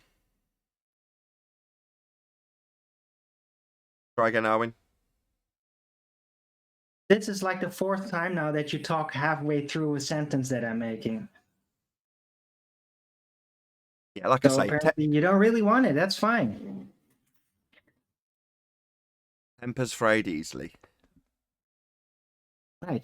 All I'm saying is I don't trust Merle. I don't trust him. And this is not because of a situation. This is long term. I've seen him go through shit. Everybody thinks it's all cute. I don't think it's cute. Right? Merle gets swept up in really nasty, obsessive behavior every now and then. And I'm calling it out, right? So whatever, can I finish? Whatever original concern he might have had, that's not what's driving him right now. Don't misrepresent me, you little shit. So let's stop acting like he's a good guy right now, okay? He's not. So what's your example? What do you know about me? I've known every time I've seen you on streams, I've interacted with you. It's always the same shit. Your ego has way more control over you than you give it credit for. STFU or demonstrate your claim. Well, it's been 2 hours now. You're still obsessive. No. You're not the one letting it go. I'm very satisfied to just drop the subject and move on to some flat Earth. Oh, but you keep are on bringing it back. As triggered can be.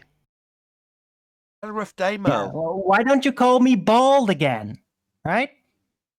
Yeah, Mr. Because you're playing the victim. There? Why don't you get into projecting the ad-hom onto there me again? Mr. Can't let it go after 2 hours. Right? Stop being a victim. You're so virtuous. You're so virtuous that after 2 hours, you still can't let it go, and you still gotta pile on the ad-homs to prove that you're better than me because it's personal. That's how you started, right? Right? The other day I saw the moon. It was red like you wouldn't believe. Saturday morning. Huge, massive red right before sunup. Oh. That was awesome, wasn't it? Go on, John. Save us. I was gonna say, if your ratings go up because of these interactions, I might just go back to being a baller and come on the show. No, definitely not. The members of the chat are making it explicitly clear that they're not into this. Yeah, well, I've just got to say one last thing, Nathan, then I'll just go. No, you don't have to go.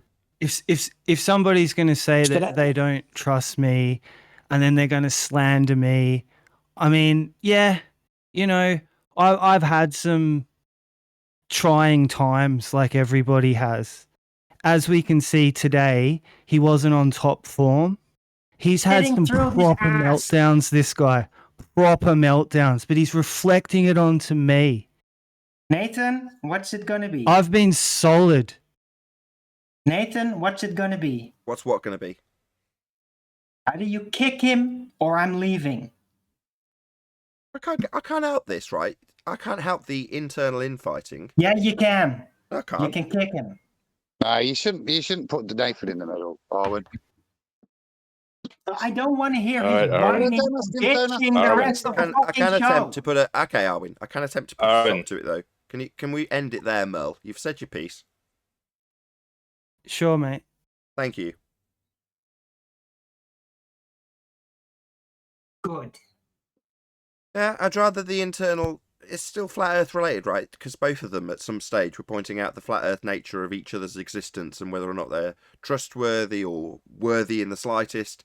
And you're like, well, okay, well, this is a internal flat Earth related issue. Clash of personalities, admittedly, it's on a very personal. Sure, Nathan.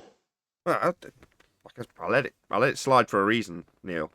Just because I won't let you talk about your exhaust on a live show.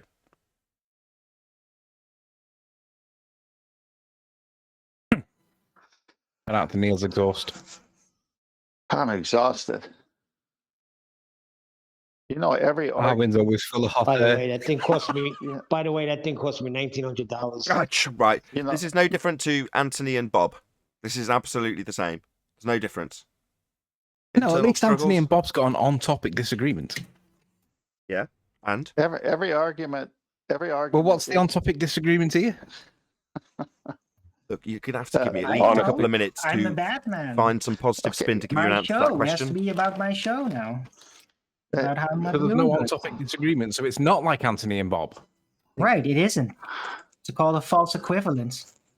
Correct. Well done, Arwen. You've called Nathan out correctly. Which, If by I the wanna- way, I wonder what Bob's gonna do. Is he I'm gonna the host. cut Witsit's head off? God, For if this- I want to segue with a non sequitur or a false equivalent, then damn it, I'm going to get away with it on my own show. And I'm going to now shout out James Richards, who's giving me a perfect segue. Relative density produces a force. If the balloon is big enough, it will pick you up. A strong force is needed to hold it back because of the force produced by the relative density upwards, which can also occur in any direction. Thank you very much indeed for the super chat. Excellent on topic super chat. Nathan, what Yes. argument on Earth is not flat Earth related since the Earth is flat? Politics, exhausts, No, hi-fi, every unfortunately for me. argument on this Earth is on the flat plane. So every argument is on the flat plane. That's garbage, and you know it. No, I'm not wasting Left your your time. lights. How about that? On Right. Earth, I said. Watch my words. An internal struggle between two flat earthers who very much are relating to each other on a flat earth show on a level that's related to flat earth during a housekeeping session is flat earth related. Now, yeah, you can call it loose, but that's just the way it is. Loose. It's still, I just woke up and I'm coming to the show. I'm saying, are they acting? Is this kind of like Nathan doing a little show like The View on purpose? What's going on here? Lack of ballers, maybe? Yeah, this is a bad David Weiss script, I must admit. It was We're not being. This is what happens when you're not overwhelmed by a plethora of globe proofsies, man. This is what happens. What proofsies? That's exactly the point. That's why this has turned into The View today, and Oprah. I tried, man. I tried to bring it That's back what I was onto saying, Chocolate. physical assumption bias and I know Darwinian you tried, paradox. Nathan. I tried to bring it back on the rails. Maybe Meantime- Bob Nodelli's right. Shut up, Neil. Never say that. Guns never owns amused. He says this is very punny. Like fights. You know, with Neil's exhaust, you get blowback, and we just heard it.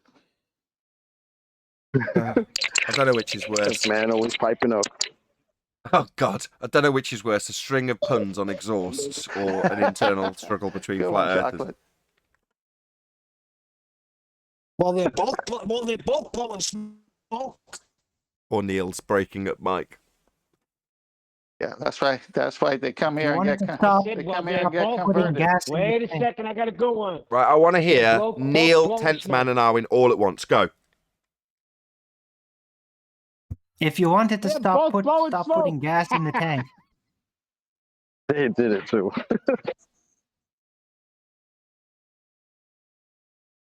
not joking. So what's Go on. new over the weekend? What happened with Whitsitt? I missed it. He was arrested for drugs, apparently. Who cares?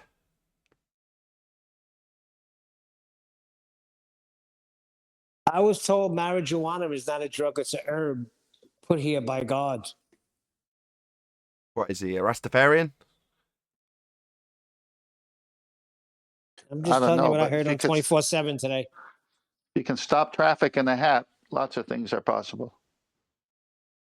Where do, we What am I stand, saying? where do we stand on marijuana anyway? Who I mean, it is a cares? plant. It is Who grown. cares where we stand on marijuana? It's It not grows slightly on a related flat to the earth. subject, Is right? it, Now, is it wrong? stop, Is it right? stop, right? If you're going to talk about a flat earther who's prevalent, discusses the subject, and his arrest in this regard, that is as loosely related to flat earth as this argument between Merle and Arwin. Therefore, I'd have to let that slide by my very low standards today.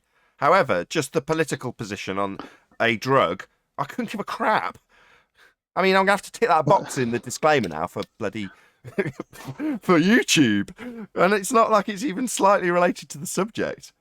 And I don't know, but you shouldn't get out of all joints about it. Come on, Nate. Oh, God. Oh, Get all no. out of joint. Join the super chat. Look, was he put in the joint or what? I have nothing to say. Listen, they're the one puffing at each other. This is just going to be one of those shows, I'm afraid, people. Well, you started it. I mean, I walked into this show and I'm hearing no flat earth stuff. We rushed through the housekeeping questions. The next thing I know, Arwin's going at it with Merrill. I go, what's going on here?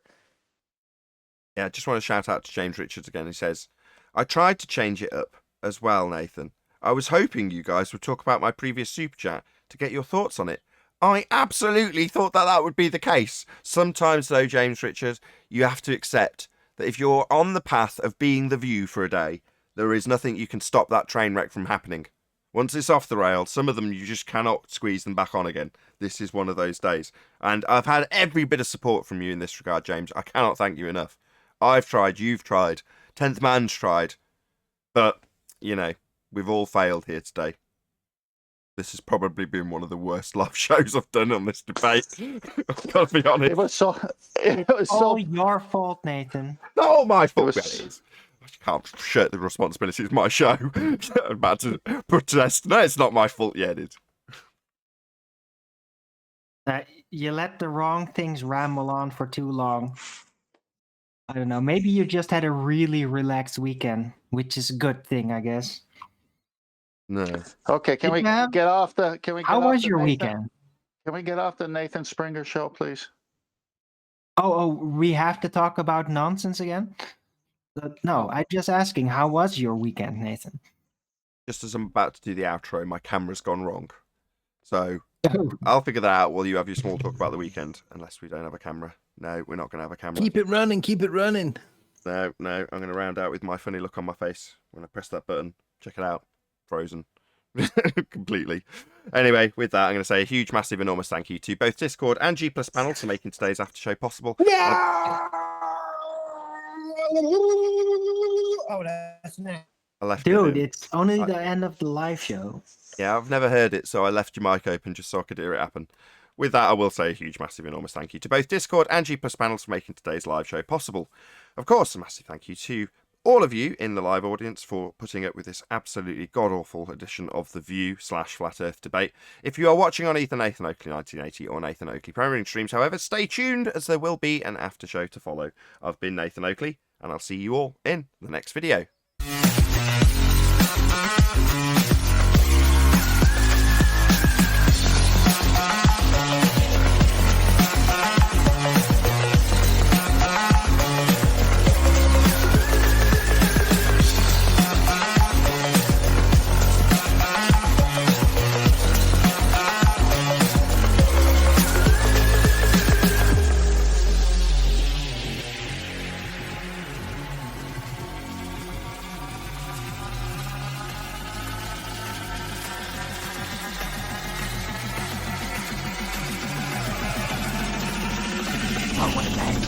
What a lovely day! Straight at me. Yeah, Said there wasn't even an on-topic point. Nope. it was my freaking show. On topic enough for me. I just It wasn't got your out of my freaking show. It was about my show. Yes, it was. Yeah, it was. It was yeah. about your That's show, what yeah. the But whole complaint was about. it was still So shit. let's now talk the entire after show exactly why the first live show went wrong. No, Okay, Go let's wrong. go. not. It didn't Let's go wrong. From a production standpoint, it was fantastic. It fucking wasn't. Well, it was there's fucking that then. shambles. No, I know it wasn't. It was god awful. Even my camera broke at the end. It was terrible. Really? Is it still broken? Well, Yeah, if yeah, your we'll camera sort it broke, you out. can't call it the View anymore. That's You copywritten. still got I would eyes. like to know. Go on, John. I would like to know if your social blade. I would like to know if your social blade is going to show that this gets more ratings than the average episode. It was so bad, I wanted to leave. Yeah, it was shit. Yeah, but people kind of get into that, and Globers would probably love it just to see the internal fighting. I just didn't know if it was a put on because I just woke up and I'm saying, what's going on here? This isn't normal. And I'm thinking maybe they're acting. So I just hung around, and the more I hung around, I'm saying, why am I hanging around? I should just hang up. I don't know. I'm a flat Earth debate fan. I loved it. Well, you just like Problem is controversy. So problem did you is hang around so you could complain about it afterward, Kevin? I People just love to wanted to moan. know what if this was an act, and then I realized it wasn't an act at some point, and then it was like, why is Nathan doing this? This is terrible. Oh, it's because there's no ball earthers to defend their nonsense religion. That's the reason why. Sometimes you There's can't control plenty it. of ball Sometimes earthers right here inside of us, cultivated within a compartmentalized little prison where we can emulate them with great ease and comfort. Sometimes the train Speak for comes off the yourself. tracks and you can't get it back on the rails. It's just as simple as that. I couldn't do anything about it. I sensed it, and then I I can went do with it. it. You know, if it's going to be the View, if I'm cringing about the fact that it's turning into the View, then you know that's no good either. Sometimes you've got to roll with what's going on. That's what's happened. I can't control it sometimes. It's called a mute button. I can shut you up, but that doesn't stop the conversation from continuing. Well, in the past, you've always wanted to keep it on topic on flat Earth debate. So, but today you let it go.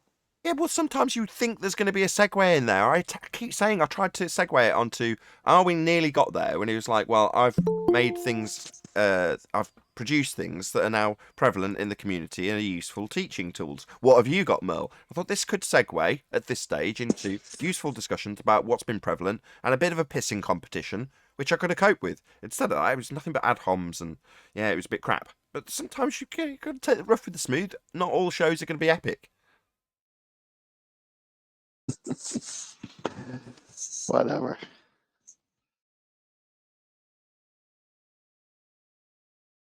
In the meantime, I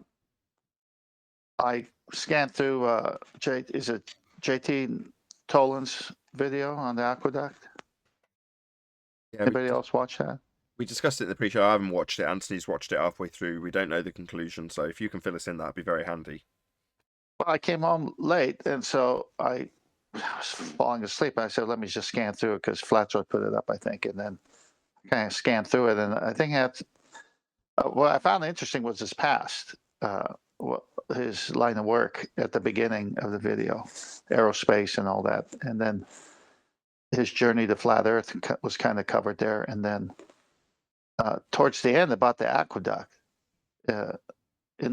between his story, flat Earth, and the aqueduct, he brought in I believe the outer light, and he was taking measurements. And I kind of was losing it there because I was falling asleep. But at the end, he came to the aqueduct, and the eureka moment was when he saw the water, and that's about all I got. And he was measuring the water and how it went up and down, and it was higher at some point. So I got to watch it again, actually. But he was excited about it. Okay. But basically, you know, what water does, finds its level, and the aqueduct is almost 500 miles from Northern California to Southern California bringing water. So the construction of it, what water does in it versus the Earth curve and all that. So I'm sure there's some really good points in there. Cool, I'll have to check it out. Lots of people have mirrored it, I noticed. But the greatest evidence is sea level, right? or if, like we said, if you're ascending in an airplane and you hear the bell and they're bringing the drink cart and you get something to drink in the plastic cup and you put it on the table that folds out in front of you from the seat in front of you, and the water's level, the plane's flying level. Water kills the globe. Just about anything kills the globe. Sunlight kills the globe, water kills the globe, the lack of a geometric horizon kills the globe. The globe is dead. It is, very much so. I think its final death roll, or whatever you call it, the death throes, were 1st Jan 2020. That was when the nail in the coffin, the last nail, whatever the metaphor you want to use for the final part of it, the globe death, was the Black Swan argument. Right.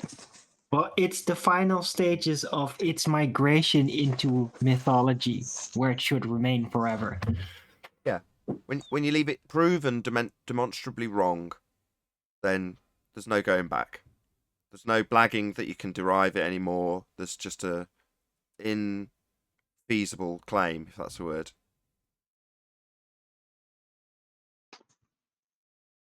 Yeah, but they need it. They need it for their final plan. So final plan. Well, Final plan? Yeah, you know what's coming. Ice cream? That's on. You do? Yeah, it's in all the headlines. The Pope wants to baptize them when they come.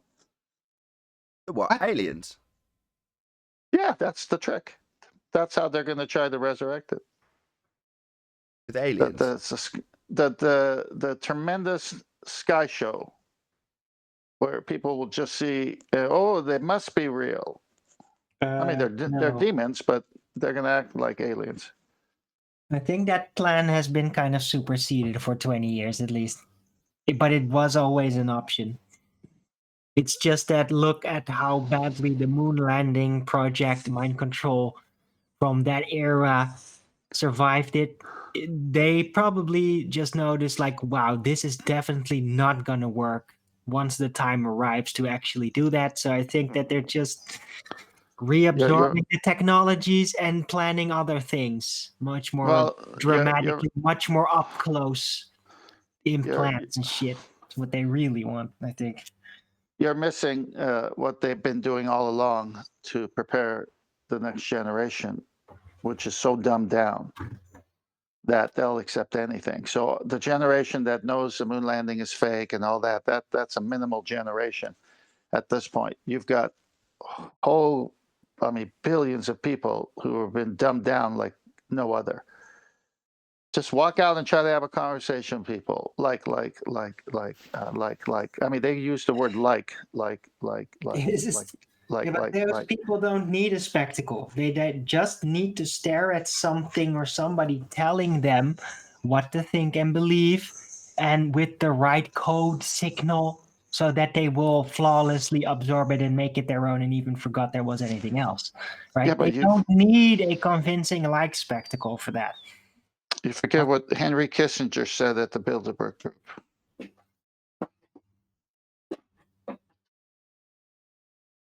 Yeah, Project Blue Book is outdated. They don't need it anymore. They've moved on. We shall see. Oh, we shall see all kinds of things. Hey, Nathan. Yeah. Has to be. It's funny that someone sent this to me the other day. It's been a while. From the Master B.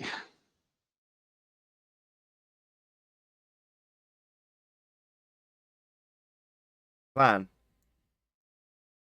Yeah, today's Americans would be outraged if UN troops entered Los Angeles to restore order. Tomorrow, they will be grateful. This is especially true if they were told there was an outside threat from beyond, whether real or promulgated. that threatened our very existence. It is then that all peoples of the world will pledge with world leaders to deliver them from this evil. The one thing every man fears is the unknown. When presented with this scenario, individual knights' rights will be willingly relinquished for the guarantee of their well-being granted to them by their world government. Henry Kissinger, in an address to Bilderberg meeting in Evian, France, May 21, 1992. So I've Yeah, seen but this that was many an times original before. Reagan quote. What?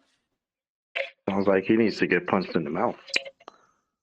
Do a rap song about him. I don't know how you're going to rap Kissinger, but do it. Well, Kissinger was a renowned sweet talker. He was able to talk people around to his way of thinking. Apparently one of his traits. Excellent negotiator.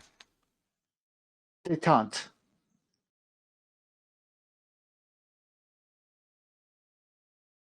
He's come across a flat earther before.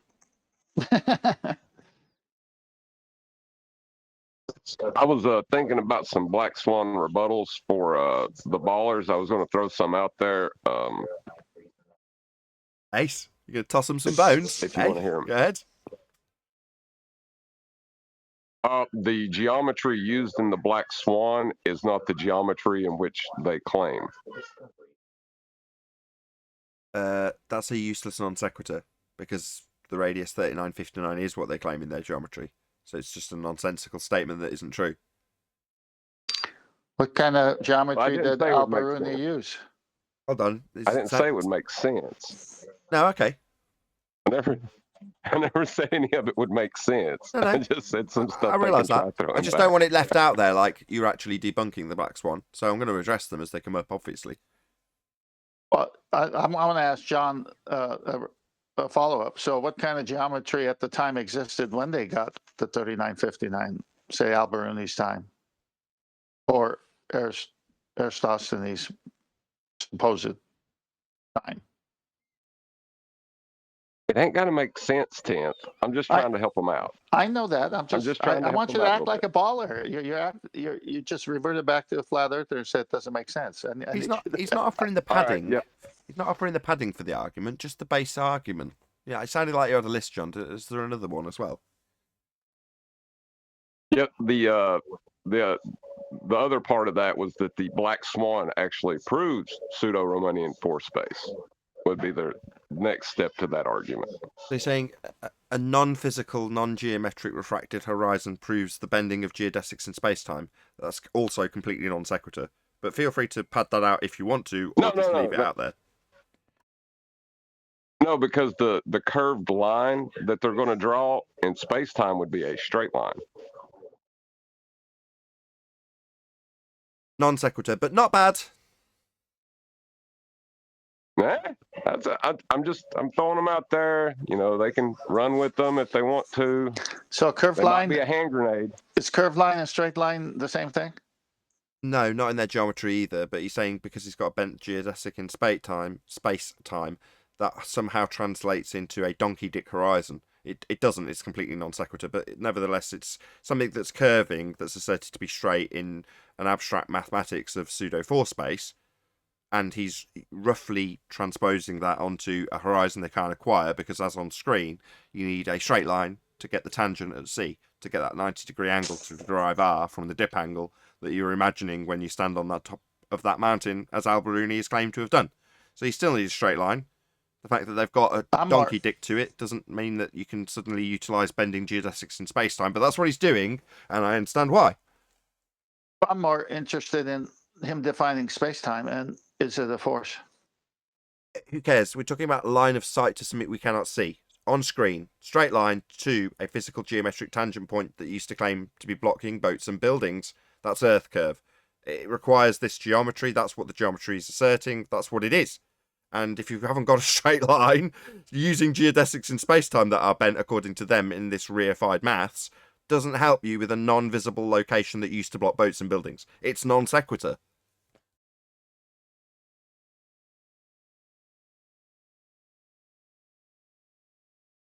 Anybody was listening to before that just that statement alone would be so silly.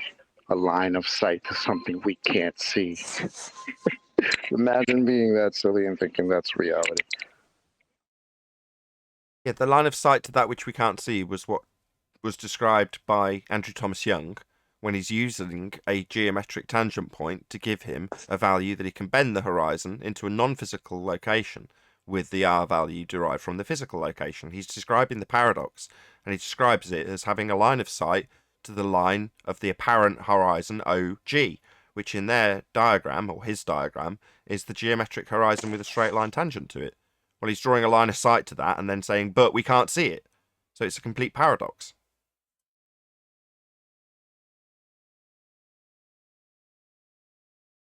Well, he tells you it's numerically, so it was never measured. It's just a math equation. No, he says until now we've drawn a line of sight to the apparent horizon OG. Well, that line OG in the diagram is the straight line tangent to the physical sphere edge horizon, formerly known as Earth curve. And he's got a line of sight to it. That's what he describes. Yes, on that paper, that one source, he does say that. But on another one, he's talking about geometric horizon. It's strictly numerical. It's just a thought experiment to him. It's not real. That's a So it's disclaimer. both sides of Well, his mouth. that's either a disclaimer or an embedded confession, depending on how it's phrased. But yeah, that's I him think saying we it's an don't have Earth embedded curve as a confession. horizon then. I would think it's an embedded confession myself.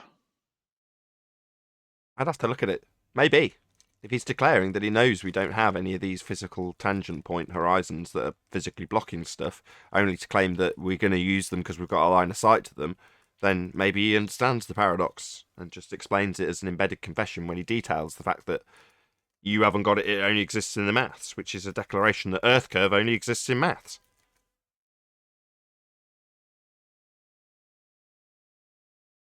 Why wasn't this conversation on the live show?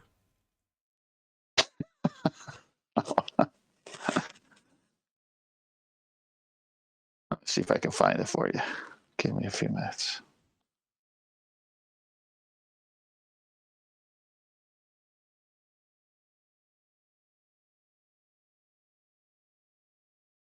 What are you looking for?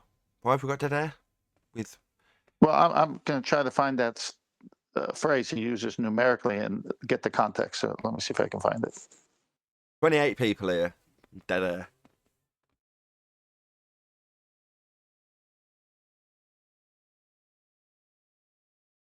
About you, Discord panel, did you enjoy the live show? Yes. One firm yes.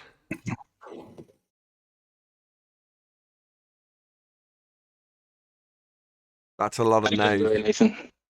Go on, Stagoli. Did you say yes? I enjoyed it. I admit it's my guilty pleasure. See, what are you I thought it complaining was about, shit. Nathan? What are you complaining about? Everybody liked it. I thought it was shit. I thought it was shit too. Yeah. I'm kind of like in between. It was kind of shit, but it was kind of funny. So that's just me. I expected more of Arwin. I thought he was the bigger man. Oh, really, Mr. Trollbait? Yeah, laugh about it.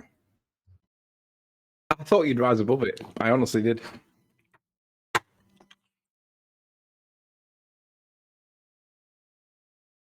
Well, maybe I just didn't feel like getting at home. Yeah, I don't think it was Arwen's fault. Burrow came right at him like immediately before housekeeping could get done. So that guy had to defend himself. Or just not care.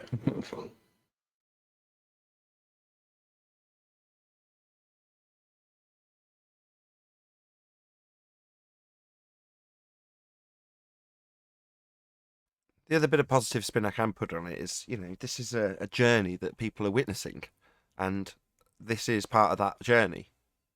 So as much as I'm saying it's not that related to the subject, well, it is. Tensions get frayed in the trenches. We're in the trenches. The fact that Arwen and Merle are in the same trench and their tempers are getting frayed with each other, well, that's part of the journey we're all experiencing. And there isn't a single person here, I can guarantee that, who hasn't experienced that from their own side to a degree at one stage or another. So, you know, document 100%. Again? Say again? Oh, I'm sorry. I'm to totally agree with you, 100%. And I'm glad you're actually saying that because a lot of people won't admit that. But we argue between ourselves, Stephen, and we want to defend ourselves. That's the human kind thing. You know what I mean? I didn't do that. I got to instantly go up and say, no, excuse me. I want you to look at me like this. Why do we care so much what other people think, though, is my biggest issue. You know, my dad showed me in life when I was younger, seriously, that it didn't matter. Right? He would embarrass me on purpose because he would want his little girl to go, it doesn't matter what those kids think about you. Be yourself. But we still do it in life now. We have to defend ourselves, we feel like. But do we? Oh, we're not defined by what others think. Called ego. Right. Ego. Yeah, guilty as charged. I have an ego. That's right. We all do, though, Arwen. We all do. And sometimes that ego comes out and it's like, heck no, okay? You're going to see me this way and you're going to hear me this way because we get fed up. We all fall into that or can. Well, not necessarily, but if I'm like that and somebody is not accepting it and then potentially making sock accounts to try and reinforce that, and then get on another show afterwards to reinforce it once again, yeah, I'm not going to sit through that. It's very simple. If you could take anything from me, because I've been bullied recently and I'm still like having these people follow me around and do this. Don't do it. As soon as you give in to it, though, and you start showing your emotion to it, or you feel like you have to defend yourself in that manner, especially on a live stream or anything, they win. That's exactly what they want from you, is to pull that out of you instead of not even caring. It's that reason why I was hoping, or I thought I would just say, you know what, I don't care about this topic. Think what you want. I didn't care about the topic. I just try to slap it in his face, hopefully making him realize and then step away. He didn't, though. Let me get it back on topic for a minute. Hey, Brian. Still talking about it. Hey, Brian. God. Hey, Nathan. Hey, everyone. Hello. Go ahead. Let's get back on topic. What's up? Go ahead, What's up, Anthony. Brian? Let's get back on topic for a minute. If we all understand that, like, gravity is a bit of a hot potato, right? So Newton said that a force. Well, Newton didn't say a force, but everyone says that Newton says a force pulls the apple off the tree down to the ground. And then Einstein says it wasn't really a force; it was the Earth moving up. That's really what caused the apple to hit the deck. It wasn't a force; it was the Earth moving up. How does that work? If an apple falls off the tree in England, and then an apple falls off the tree in Japan, and an apple falls off the tree in Australia, does the Earth expand out in 360 degrees on a sphere? No, because it's only qualified. It's only qualified from a single position when they give you that example. So you're not comparing them both at the same time. Obviously, that doesn't work. But it's not because it doesn't work. It means because you're only calculating it in the maths in that particular location at that particular time. It'll work for the maths there and then. Yeah, it's So all you're based saying off the if you observable. extrapolate that to real life, it doesn't work? Shh, nitpicking. Oh, damn it. Yeah, it's observer dependent. That's It'll actually work what in it the is. maths.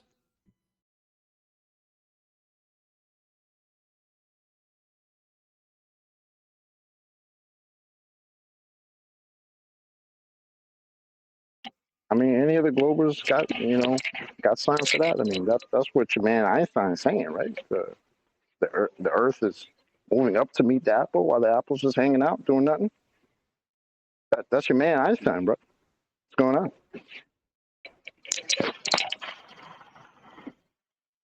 No Globers got anything on that? Magic speed, nothing?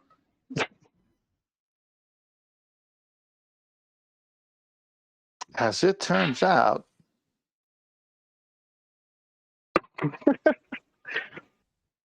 I want him to say that to Joe Rogan. I want to see Joe Rogan's reaction. Seems up, we have guys? a magic speed. Hey, Eli. What up, Eli? What's up? Question about gravity. Is that a justification?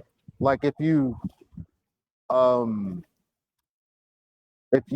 beg the question of the creation story, is gravity like the justification for why things are not doing what they should be doing from the point of this creation story? Like an ad hoc explanation? Like, is it a violation of the first law of thermodynamics, like the Earth itself within the creation story? Yeah, it's first law of thermodynamics violation. Energy cannot be created or destroyed, so energy can't create itself within nature. So those are the ontological primitives that you're discussing, by the way. I don't know if you realise that. Oh, I was popping in and out. Because it's like, okay, there's this, this point in time where we were this one bit of matter, I'll say, and then it all got divided up by some explosion and sent in every direction, unimpeded by any friction. Energy it should just continue on, right? What is the reason that things have come into spheres? Gravitational accretion, according to them. Who's making that background noise? Is it you, Sleeping Warrior? Someone's rattling in the background. It is not. Gravitational accretion.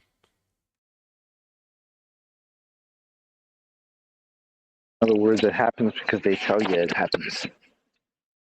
So the whole story is BS. The whole thing, everything, is a contradiction. Oh! I've just realised. I watched Mark Sargent's latest upload. He was chatting to an Australian chick, and he was talking about like 100 topics all to do with flat Earth. She was asking all the basic newbie questions, and Mark, in his affable, friendly, but sometimes crazy way of describing stuff, was talking his way through some of the things. And obviously everyone's got a view on whether or not there's a dome or not, on whether or not he says this right or wrong or whatever. Generally speaking, he's good. But they got to the gravity question, and she cited David Weiss and his explanation, which is obviously the incoherent dielectric acceleration point. She cited that to Mark Sargent, and he basically said, David and I don't see eye to eye on gravity. And he then didn't even answer the question that she asked. So I messaged him and says, you don't think gravity exists, do you? And he says, no, it depends on the person I'm talking to. And he weaseled his way out of it. But the way he worded it to the Australian chick, he clearly thought that gravity, or he implied that he thought that gravity was force. I had to actually contact him and ask him, did he think that? Because he made it sound like it did. He did. And he said, nah, it was just the way the conversation was going. And I was like, yeah, I'm going to be watching you. Mention relative density, because that is the explanation for why stuff moves. And he just gave me a thumbs up. He didn't even acknowledge my message.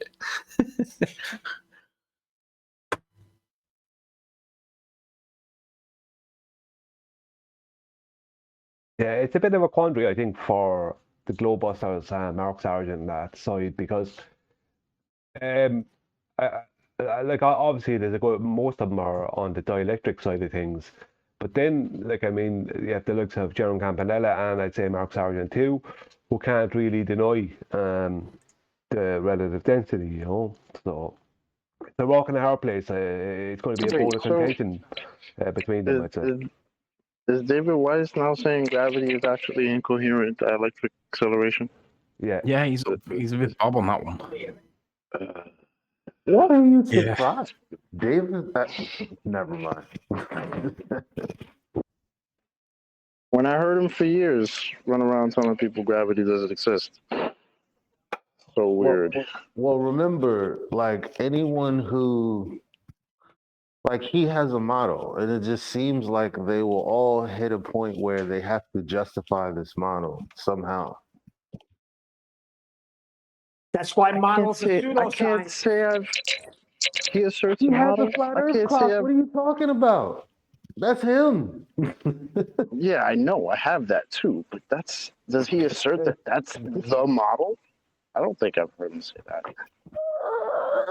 I don't know. Yeah. Yeah, I don't know. I don't know either. He's a cool guy, though. I like him. Oh Yeah, yeah, I much enjoy thought listening to him. Yeah, but if you flip it the other way around, if he was a dick, but he was making the right points, what would you rather? Would you rather be friends with a dick making the right points or the cool guy making the wrong points? Hi, Nathan. From a societal point of view, the latter. So the more successful people will be the more likable people, regardless of their ability.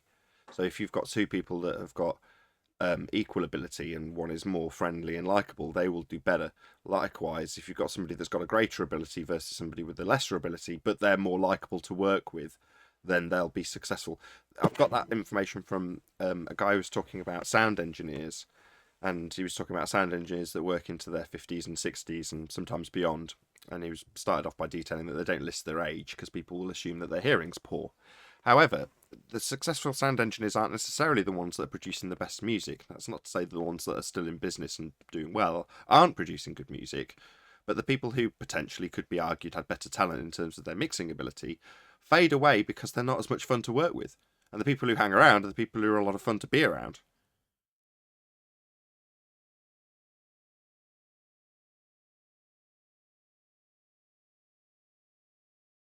That's depressing. Yeah, it is. Oh, I had another Black Swan rebuttal to throw in there. I here we got go. disconnected. Great, go ahead. Then why can we see stars below the horizon at the Grand Canyon? You have to frame that within the argument. How does that prove or disprove whatever you're claiming or rebutting? Well, they, in their minds, there's geometry to Earth, right? And then they're going to reify the horizon into the edge of a ball. And then they're going to believe that because there's a gash in the geometry that they could see stars below the horizon. So, have you actually seen this? No. Oh, no, it doesn't exist. It doesn't exist. That's not important, though. No, hold on. No. The problem with this is that you're describing something as a position where the sky meets the land or sea. And then you've got the Grand Canyon, where you've got a great expanse to your left, for the sake of argument. And you can see the position where the sky meets the land. And then at the point where the sky meets the land, the stars disappear below that point we call a vanishing point, they call Earth curve edge. Now, if you turn to your right and you look through the Grand Canyon, you've then got a lower horizon because there's a gap in the land and therefore the horizon's at the bottom of the valley. Well, in that instance, the stars can be seen below on the right where they could be seen on the left because there was land obscuring your view. But does that prove that we've suddenly got a second horizon, or that the horizon on the left was a physical Earth curve obstruction that then breaks into another physical obstruction at a lower point? Neither are physical Earth curve obstructions, they're merely the limitation of your view at that vantage point. Presumably a much more limited angle when you're up high, looking to your left, in my example, compared to when you look through the valley and you've opened up your angle of view to the horizon in the distance below you. Well, that's the thing is I've been to the Grand Canyon. You don't ever see stars below the horizon. That's just not true. What are you calling the horizon?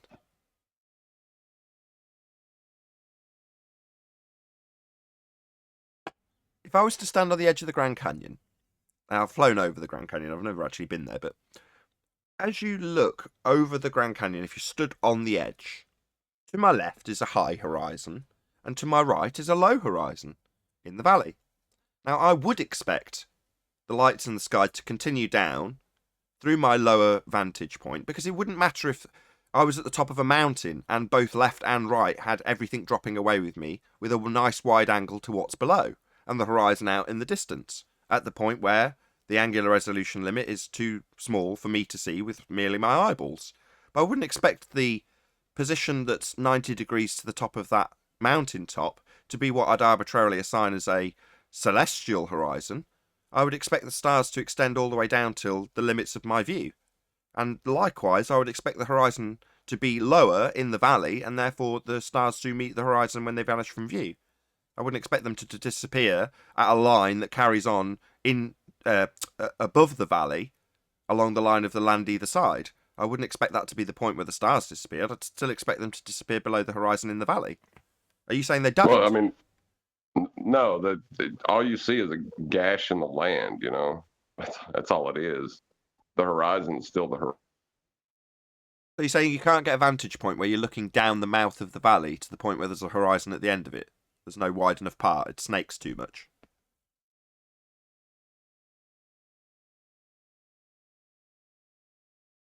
Did you hear my question, John?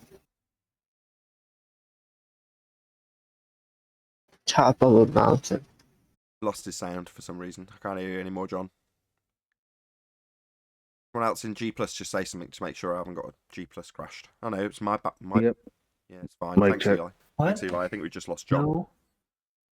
We will never know if we can see to the edge of the horizon in the valley or not. Well, maybe someone will tell us in the comments if they've been to the Grand Canyon at night. Why not? I don't know. I've not been there. We were getting it from John. Go ahead, John. Sound Sorry. check. Go ahead. Go ahead. Sorry, I got booted. You never see stars below the horizon. That just doesn't happen.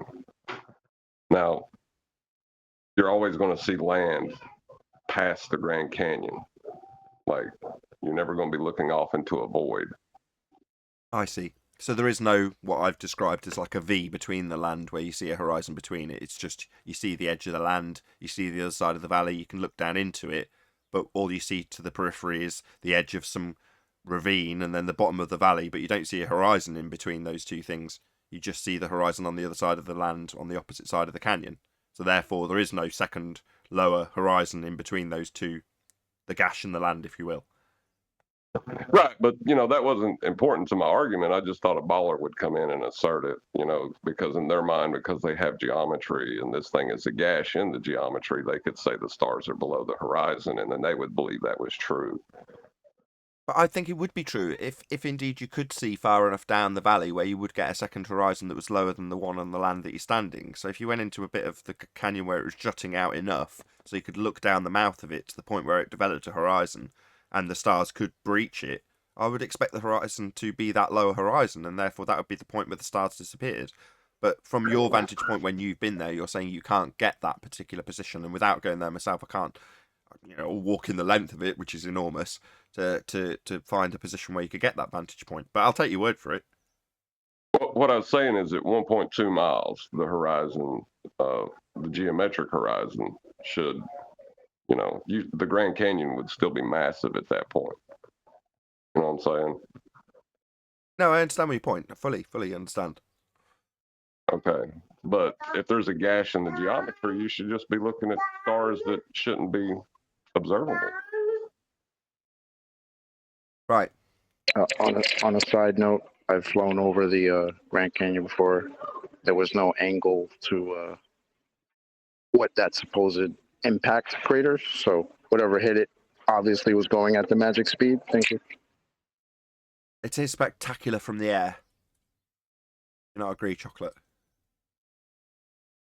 Yeah, it looks crazy. It does look. It's just mad.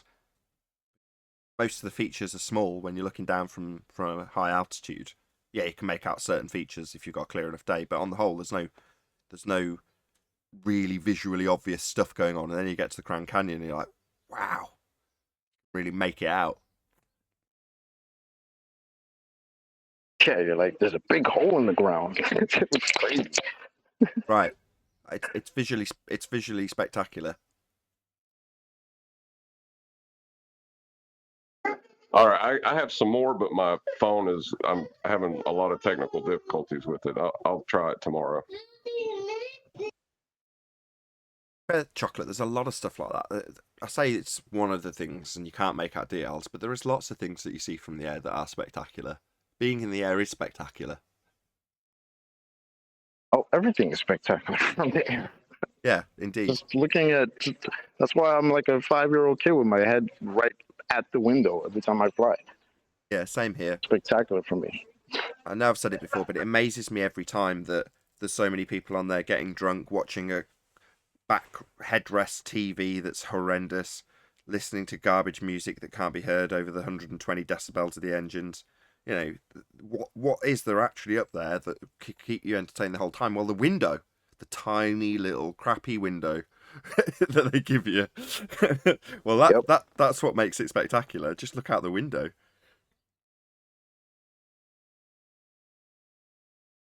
But especially takeoff for me. Like takeoff for me is exquisite just because of how it just, when your angle just opens up and the ground just gets further and further and further. It's a beautiful thing, man. Yeah, absolutely. And it's like that for the whole flight if you've got a clear day, but often takeoff and landing are the most spectacular because you're seeing it prior to going through normally some clouds that blocks your view of everything. But prior to that point, normally in takeoff and landing, as you say, that's when you get your most spectacular views. But on a few occasions, I've had like whole trips across surfaces of land that hadn't got clouds beneath. I can remember traveling across Europe to Russia once, and it just being land as far as the eye can see. And that was one of those moments I look back on and think, wow, looking out, how flat is it? Just incredibly flat and incredibly vast. Yep. Where we are is amazing. Doesn't mean I don't still ponder what's in the sky. More so the fact that there's lots of deception around it. We've all been lied to about what the sky is. And in past history, our ancestors have also been subject to rhetorical lies about what the sky is to keep them under control. And, the modern age is no different. It's got a modern incarnation of that that's not being sold as religion. And I doubt religion was sold as religion when it was being punted as the, the worldview in its predominance for the sky back then. Or call it the heavens. The fact that they were telling you from a pulpit what it was doesn't mean that was viewed any differently in terms of, the metaphorical equivalent of a pulpit is the television screen. But people don't recognise that. They're like, well, no, they're just our government telling us the way our world is. What's the issue? That's the way it is, therefore. It's like, wow. It especially amuses me when it comes from skeptics, right? The skeptics that will buy virtually nothing that the government says. Yeah, this particular branch, the branch that gives them heliocentrism, well, that's all true. Can't throw that out. How dare you? Right.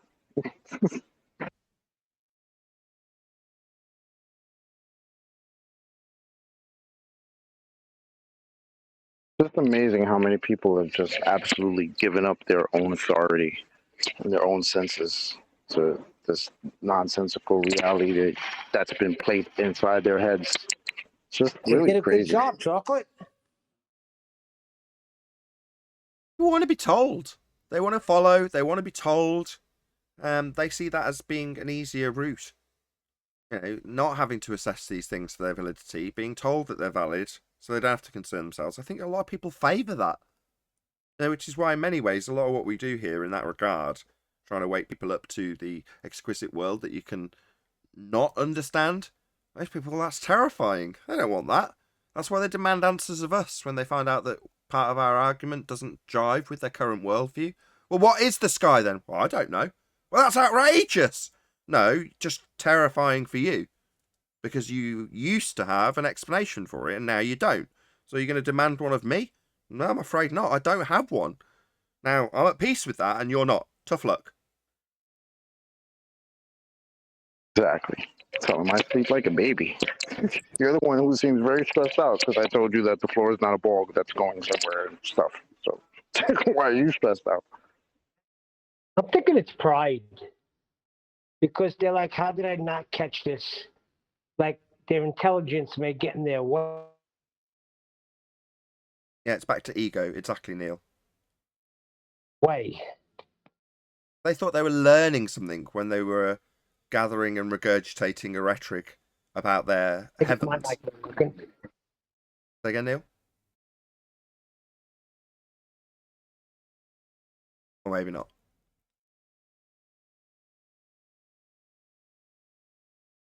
Even if that's the case, like, oh, because you thought you knew something and now I'm telling you something. Well, yeah, here I am telling you something that you can go validate empirically yourself.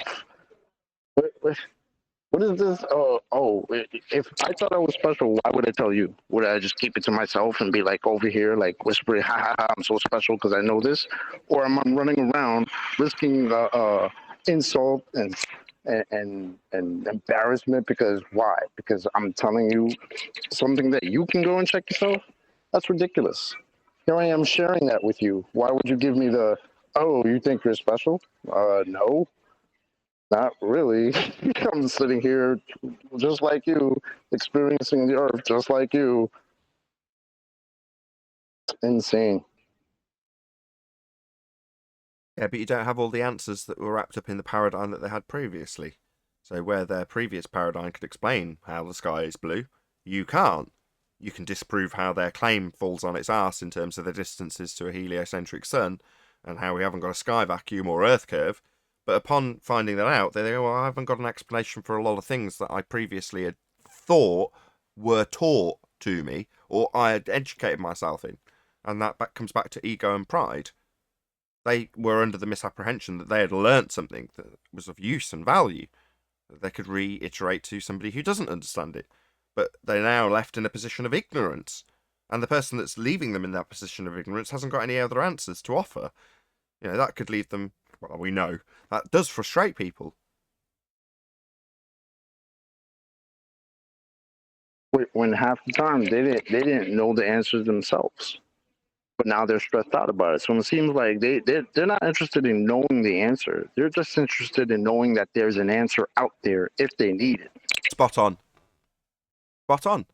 Don't need to know the heliocentric model. I don't need to know how the world works in that regard. I do know it's a sphere, and I do know that any questions that you may have as a flat earther in terms of how that model can't possibly work are answered somewhere. Because the consensus thinks we're on a sphere, therefore I don't need to concern myself, and you are an idiot. Yep. Yeah, meanwhile, we don't have a physical geometric sphere edge for a horizon. There's no Coriolis deviation to prove we're spinning, and the sky's not a vacuum. Well, yeah, that craps on a lot of explanations you might have had about the world you thought you lived in. And no, I don't have the answers for what those things actually are in terms of the sky and its makeup. But does that mean that it's a vacuum? No. I can't give you any tangible reason why we're spinning. The assertions that I claim to prove we are debunked. And does that mean that I have to justify why we're not spinning? No, it doesn't. It just mean I just crap all over the assertions that we are. Likewise, the assertion that we've got a sphere beneath our feet is easily debunked. The Earth is obviously and observably flat. That's disclaimed as part of the rhetoric, as a get-around for the fact that that's how you observe the world. Now, the fact that there isn't actually any curvature at any level to measure or claim when we don't have physical horizons is the end of the model and the assertion. The heliocentric model's dead from there forward. Now, people won't be able to cope with that initially, but, I don't know, given a certain amount of time, the unspoken majority will be the people who go, yeah, we know it's not a globe, that that's just a rhetoric, that's just a religion. Any last words from anyone?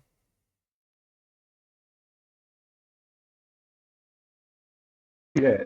Have you seen my latest video, Nathan? When was it released? On Friday, I think. Friday night, Saturday morning. Maybe I saw it. What was it about? It was called The End of the Speed of Light. I think I have. I just can't remember because it was Friday. That's a fair while. Did you want to make a point about it? Again later. It's only 3 minutes, 3 minutes 30 plus seconds long. But I just put the end. I just put the speed of light to bed because I was threatening to do it a good while back, and I kept on putting it off. And then suddenly I hear people on Brandon's show on Friday night arguing, about the speed of light. And it's like, right, there's no point in me just joining in and having an argument. I'll just make a video about it.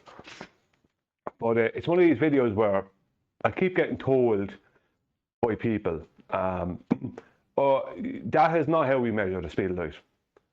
And that's the end of it. They never come up with anything else. And I ask them some very simple questions to do with the sun and the speed of light. And they never answer them. And it's so bad that for the first time in 6 years, the first person that had to ban off my channel in 6 years was Conspiracy Cats. I had to ban him off my channel for being a slime ball last night. Being a Because what? he's one of these guys who comes in, says that is not right, never says anything about what is right, never answers any questions, just keeps on trying to deflect and trying to say you're wrong, looking down his nose at you as if he knows anything. Ooh, Mr. Without the balloon, there could be no pressure. That guy? Yeah, that guy. That exact guy. Yeah, he's such a troll. Yeah, he's such a troll. I had to actually ban him off my channel. First person in 6 years banned. I had enough of him because he is a troll. Yeah, because he is a troll. He is absolutely just a troll. That's all the guy is, because he was the last in a number of people who came saying the same exact thing. That's not how we measure the speed of light. And never elaborate on it. Just know that's not how it's done. Like, if and then a couple of very simple questions. Like, for instance, so the sun is not 8.03 light minutes away then? Because to know what the sun is 8.03 light minutes away, you have to know the distance to the sun for a start, right? And then you have to get to the point of, you go through the rigmarole, and then you have to admit that the speed of light is based on the distance to the sun, right? And the speed of light is not a definite, it's an average, because the sun, in the heliocentric model, we move around the sun and an offset elliptical orbit at different rates day to day. So they just took an average of a distance to the sun, and that is the average of the distance to the sun is what creates the speed of light, the 1 AU, a light year, all these things. But you have people like Conspiracy Cat, so has, I don't know how, like, he has like 50,000 or 60,000 subscribers or something like that, and he's coming in trolling on my channel, and I have 330 or 320 subscribers. Like this is what these people are at. This is where we're at with these people. It's like, what, you have 60,000 subscribers? If I can give come in trolling on a small some kind of channel hope like to that. Sorry? These are people online. They're, like you said, trolls, and these people that literally just keep doing the same thing over and over. If I can give any hope to that, today I just went out and ran into somebody. I've been on the, I've been on the streets for a minute here, speaking to people out here about truth. And I ran into someone again today who's now just popped on my server. And also I gave a link to Nathan's server and Brandon's server, because he's ready. He's awake. He has that critical thought already happening. And he's around my age, 37 years old, and looks at the world totally different than what you're talking about these people online. Just because these people are on a keyboard and they got subs and they look at me and they want to troll issue, it's a lot of time it's for entertainment money. And I'm not talking about us. I mean, these people that are attacking us, and they don't even have anything to say besides, you're just wrong. Well, that's okay. I don't need to waste my breath and time telling you what the world is. Go find out for yourself and actually look with your own damn eyes and verify. These people out here, like I said, like from New York, Indiana, everywhere, and they see it for what it is, right? With their own eyes, they can see it's pretty damn flat. They can understand that there's hills and trees and valleys and all these things, but it's still what? Flat as far as they can see. Especially if you're in Indiana, cornfields and everything, it's pretty flat here, guys. And the horizon, they know what they've been told is not the truth. So I'm not going to sit here and worry about a troll online. I don't care if you have 500,000 subs, 1 million subs, or no subs. Because if you're not willing to look into the truth and sit here and fight me and tell me I'm wrong without any answers to it and have that discussion, then you're not worth my time. These people aren't. But there's real people out here on these streets that are coming on these servers, and I will keep bringing them because they want to hear what you guys have to say. That's where we need to put the information. These are the people who can go on with their lives. I don't care. I have things to do. Real stuff. Talking to people who care. It's the children we need to get into, though. We need to get into talk, because, like, remember when you were at school and I was at school and everybody else was at school? No one ever told us that this stuff was contentious. It was all matter of fact. Nothing to see here. This is why Newton's apple falls from the tree. But if they'd have told us that it wasn't settled science, it was contentious, there was a discussion there, then we would have all naturally have had that inquisitive nature that children naturally have.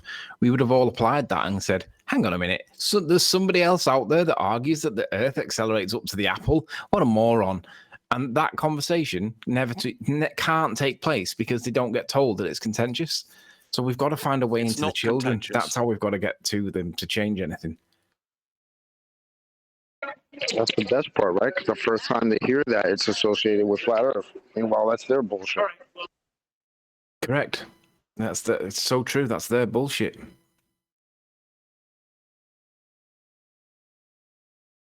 I agree, but you also know sleeping is where it's very, very, very difficult to get into the education system. I've tried. I know you've tried too, and it's like banging on doors and they don't answer, or actually just throw you out. Nothing to do with this kind of conversation. Of course they don't, though, because their narrative gets completely twisted into something truthful, and they don't want that. They don't want kids to critically think. They don't want kids to know that something that they're being told may not be the real information. Listen to me, fall in line. So yeah, they're not going to tell us this stuff. And they're not going to want us to get in there. You got to do it like this. You believe that they think the Earth is spinning?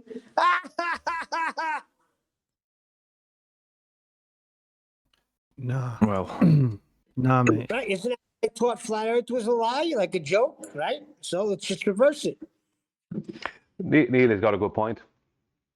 Because if you belittle it, people are less likely to hold on to it. Because the biggest fear people have is embarrassment, isn't it?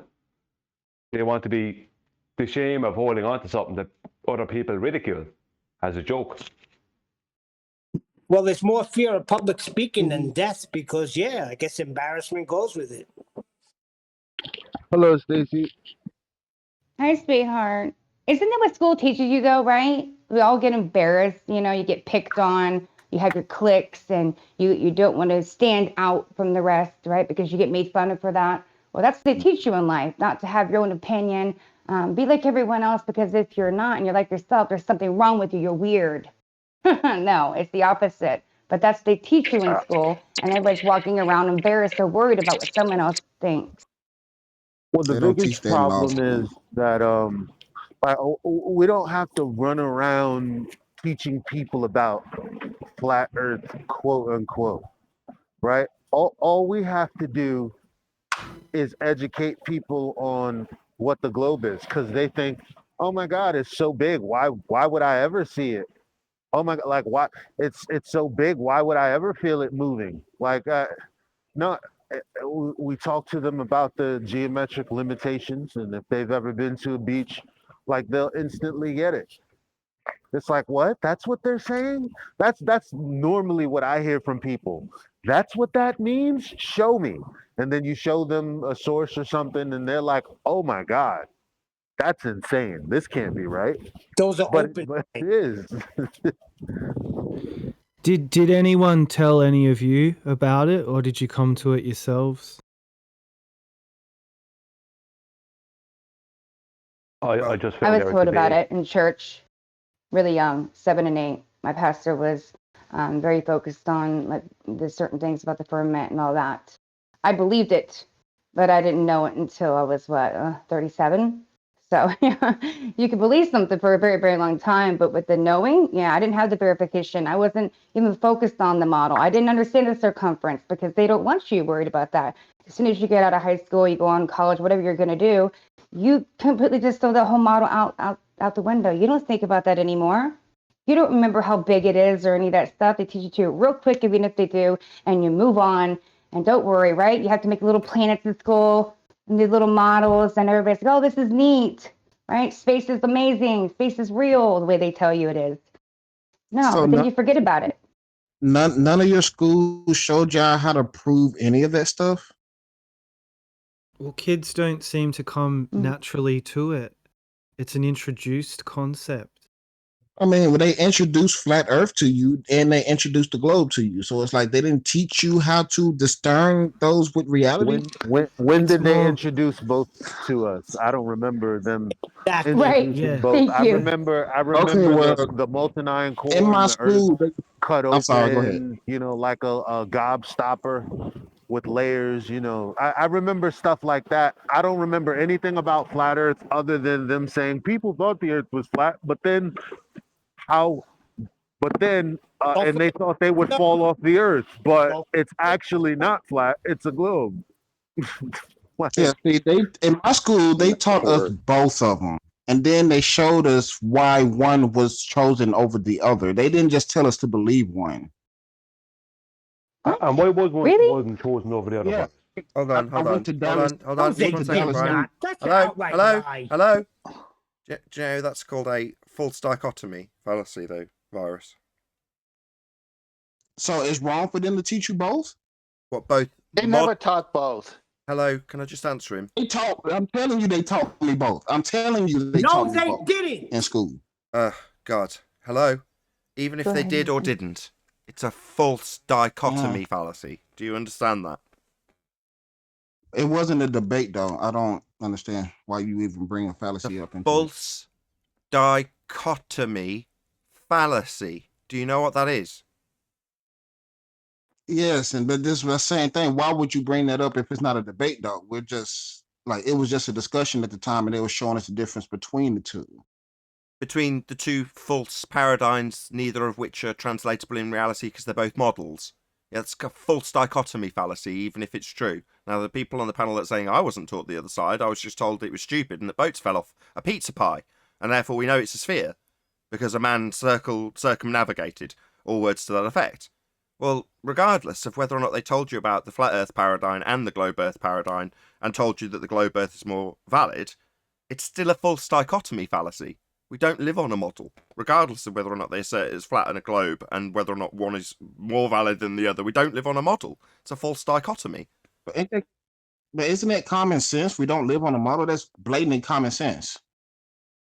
That's not what you started out saying, though. You said that they taught both, and we're not talking about it. Nobody said. I did not say that we lived on a I model. was in the middle of talking. We don't. It's common sense. We don't live on a model. Come on. The heliocentric model has the sun at the centre and you rotating around it. You think that's your world. So you do think you live on a model. Nobody says we live on a model. Nobody. Right, literally nobody said that. Hold on, Virus. Do you believe the Earth moves around the sun? Yes. That's I don't really. So that would be the hello. That would be the heliocentric model then. Sun at center, you moving around it. That's a model. You think it's real. We don't. I'm still we talking, don't live Virus. Virus, you saying I don't reify a model. I ask you if you think we move around the sun. Answer yes. No, that's just a description in a model called heliocentric. Sun at center. That's what you believe in. It's a model. It's a description of how the sun and its movements are apparent to us by way of putting us moving around it. That's a model that you believe in. You think you're actually on a world that does that. We don't live on a model. You just said you think Earth moves around the sun. That's a description in the heliocentric model. Sun at center, Earth moving around it. You think that's what we actually do. You do think we live on a model. I actually just told you we don't live on a model. So yeah, we don't live on the heliocentric model. We know that. But you, when asked if we move around the sun, said yes. Okay, that doesn't mean we live on a model. Yeah, that is the model. Your model has you moving around the sun with it at the center, heliocentric. That's a model. You think Earth does that. Yes, you do reify this model. As much as you can then say, I don't think we live on a model. Yeah, you do. You think you move around the sun, a la the heliocentric model. We don't live on a model, Nathan. We know. But you think Earth moves around the sun, a la a model. We don't live on a model, Nathan. Yeah, you can keep telling me that, but you still think Earth moves around the sun as described in a model, don't you? It's not because of a model, Nathan. That's the only way it's being described that way, bonehead. Well, you can think that all you want to. It is the description of heliocentrism. That's what the model describes. You think it's the world in reality. You do reify this despite your disclaimers that you don't think the world's a model, but yet you think the world does what a model describes. Yeah, you are reifying a model. So you mean to tell me just because I have an actual car and I have a model of the car that they're not, one of them's not working, but one of them works, but they're actually part for part very the same. I'm not saying I drive around in a model. No, you think you do it in reality. You think Earth actually moves around the sun as per the heliocentric description of the sun at the center and Earth moving around it. That's a model and how it's described in the model. You think Earth actually... Why are you interrupting me? Virus, stop doing that, please. Stop it. I won't ask you again. You actually think Earth, in reality, moves around the sun That's what you think it actually does. That's a physical reality description you think is occurring. It's not. Yeah. It's just how reality, yeah. Right, you can get lost, get out. Not partaking anymore. If you can't let me finish a single sentence.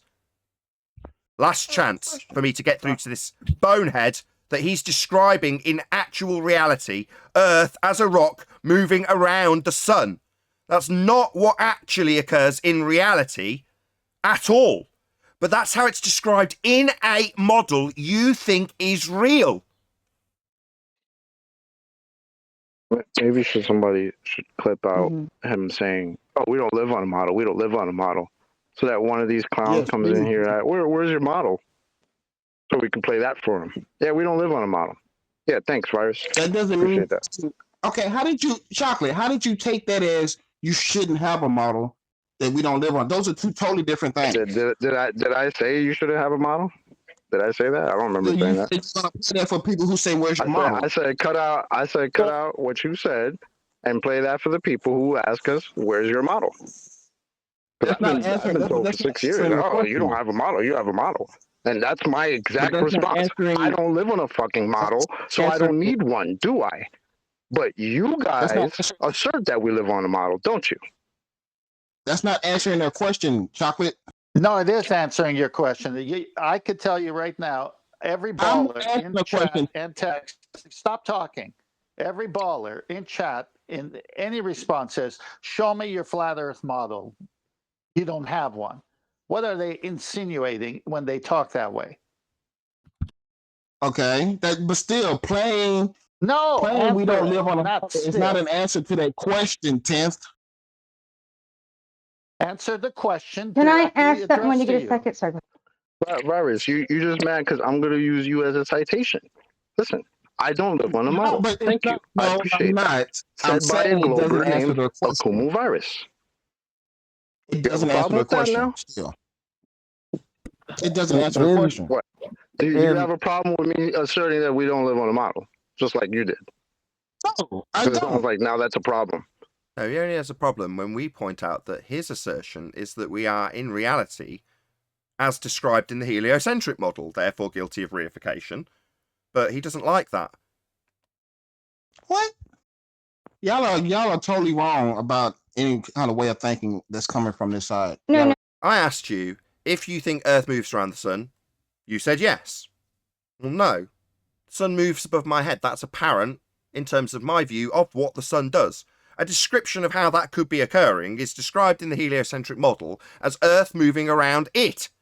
And you said Earth moves around it in reality. Therefore, you are guilty of reifying the heliocentric model into your reality. So you think the world is that model. You think that's how the Earth behaves, moving around the sun as described in a model. Simple. Okay, so a model can describe reality. So what? Doesn't mean we live on a model. No, we don't move around the sun. That's not describing what we experience in reality. Either. We don't sit still either. So what? Yeah, we do. No, we don't. I'm prove sitting it, we still sit right still. now. Prove it. I'm Still right now too. I'd have to disagree with that, Virus. Prove it. Unless you can Right, prove can we're you not prove to moving. me, prove that So I'm what an outrage. So suddenly the burden of proof is on me when I'm sat still to prove that I'm sat still. No, prove your assertion that we're moving. Everybody proves. we I have don't care which side it is. semicircular Globe Earth canals. and Flat Earth both prove their side. Right, your side is to assert that we're moving because a model says we're moving around the sun. Oh, no, I don't care what the model says. I asked you if we're moving around the sun. You said yes. That's a description in a model. It's called the heliocentric model. That's the world you think you're living in. And you say you don't care what the model says. Well, no, that's because you think it's your reality, even though you're yet to concede that, no, you're reifying a model. I'm not reifying. I don't give a... Yeah, you are. When asked if you move around the sun, you said yes. That is a description in a model. You think it's the world you live in. You are reifying a model. That is the textbook definition of a reification fallacy that you are guilty of. You just don't like it. I don't think we live on a model. Yeah, you think we Why move do you around the think you sun. don't care about the model? I don't think we Did live on a you model. come up with So, moving around whatever. the sun yourself? Did you come up with that? Where'd you get that from? Ideal. Yeah. Aku, I Virus, take did you know that nobody live on the model? Exactly. We do not They live on live the on model. Nobody Earth. lives on the model. Only you don't live on the model, or somebody else live on the model. Nobody lives on a model. What are you talking about? Oh, great! Thank you. What? This Lives on a dude's model. just messing with you. He's playing this Hey, Beetlejuice thing, like, if you oh, you find live a on a flat Earth model. model, can I live on that model? No, Nobody lives on a model. we know. Thank you. What Why the not cut that hell? out? Yeah, so we're But not the moving around the problem sun then. is So you believe it. You think that it represents reality. Is the model accurate? Answer that. Is your model accurate for the globe? A globe model, yes. The globe model is accurate. There's your problem. So then you live that ball, that model is your reality. You live on Earth. Yes, you don't live on a model, but you believe that model is your world. That is the problem. No, Yes, it Stacy, is. he wants to play with the verse. You know, he wants to stay on the Earth, but but he's not living in the class on that globe. You know. No, exactly. You know? You don't live model. The fuck. Wow, great. But you lived all globe model. How to say? But you can model reality without living on that model. Come on, But model people. is reality. Model is reality. Is it? No. yeah, he's describing his reification fallacy and then denying that he's experiencing it. No, you are. You're describing the fact that, well, I can model reality and my model describes reality. Therefore, my model's reality. That's what you're doing. The model is not reality. We know. But you describing moving around the sun is your description of your world as a model. You just don't get it. You're too stupid. The model is not reality. That's pretty common sense. No, we don't get that he doesn't get it. That's what he's telling us. Yeah, we No, don't I get thought, that. in, I thought in the past That's he right, said Arvin. some stupid stuff, but this is, I mean, Come you on. But where are we living? Where I am living? Well, show it. Like, I don't have to believe what I say, but it's common Show sense. the model. Hold on, QE. Show the model. I don't have to believe what I say, he said. Yeah, you. I'm sorry, you everybody. Show the model. Hold on. Can we just hear what Virus has got? Can I just hear the end of that statement? You don't have to believe what you say, but what, Virus? We don't live on a model. You don't have to believe what you say, but we don't live on a model. Yeah, exactly. Y'all aren't believing what I'm saying. Y'all keep telling me I'm living on a model, and I keep telling you I'm not living on a model. So it's up to y'all if y'all want to believe what I say or not. Show it. I don't see how the two correlate. I can show my feet on the ground that shows that I'm not living on a model. Show the model. Welcome to flat Earth. I don't know. Hey, You can don't anyone need hear me? to believe what Yeah, I'm we hear saying. you. I but can we hear don't you, live on a Huey. model. I can hear He's you, Fee, basically just fine. stated two things. Show We the don't have to model. believe him, and we don't live on Okay, a let's go model. to Well, Google- both let's are go to true, Google Earth. but they Deal don't with that. correlate. We're in live stream. Show the model. Let's see a Google Earth, demonstration you'll of be your fine. model. Just go to Google Earth and you'll be fine. No, you described us moving around the sun. Yeah, he asked for a Google globe Earth. model, not a heliocentric model. So I'm giving him a As globe long as model. we're running away from Google Earth in you know why they'll 2017, never- where you been? You know why they'll never have a model? I don't know. Y'all never Alright, asked me guys, about there's Google Earth. too many people Hold on. You know talking. why they'll never Hello? have a model? Hello? It's a joke. Too many people talking at once. Right, let's deal with a couple of these issues. Number one, you described us moving around the sun. That's a heliocentric model. We're asking you to show us that. You said Google Earth. Why am I getting interrupted? What the fuck? Shut up! You've said Google Earth. Google Earth has no drop. There's no curvature in Google Earth. Other than a visual depiction of a cartoon Earth that's spherical, it shows no drop. There is no curve in Google Earth. So why are you citing that as a model of your Earth? It has no drop. Yeah. Are you confusing elevation and curve? No. No. When you zoom in, so why would you it say flattens that? out. So why would you say that? I know what elevation is, and I'm not confusing it with curve. Hey, I'm let asking. Nathan answer. I want to hear. I'm not confusing elevation with. What the fuck is going on? No, I am not confusing elevation with Earth curve. We have elevation changes in Google Earth accurately represented and used professionally to build things on the Earth. However, there is no drop in Google Earth, and Earth is asserted to drop away at 8 inches per mile squared. There isn't any in Google Earth. Yes, there are elevation changes. No. Why am I being interrupted continually? Is that virus again? Shut up! You thick idiot. I heard my name. Shut up. And let me tell you that your citation for Google Earth proves Earth is flat. There is no drop. I just heard you say my Why? name. Right, Okay, Virus, go ahead. I what just is heard your malfunction? You said my name. Shut up. I am telling you that Earth in Google Earth is represented as flat. No drop. You said, do you misunderstand the difference between elevation changes and Earth curve? No, I do not. Elevation changes are represented in Google Earth. Earth as a sphere with drop is not. Next. Next. So what is this drop? Shut up. Can I? No, you cannot. You can shut your stupid mouth. Well, I tell you. Shut up. Next, you've been challenged by QE to provide the model being discussed. That would be heliocentric, sun at center, Earth moving around it. We've had a firm... Have you got Tourette's?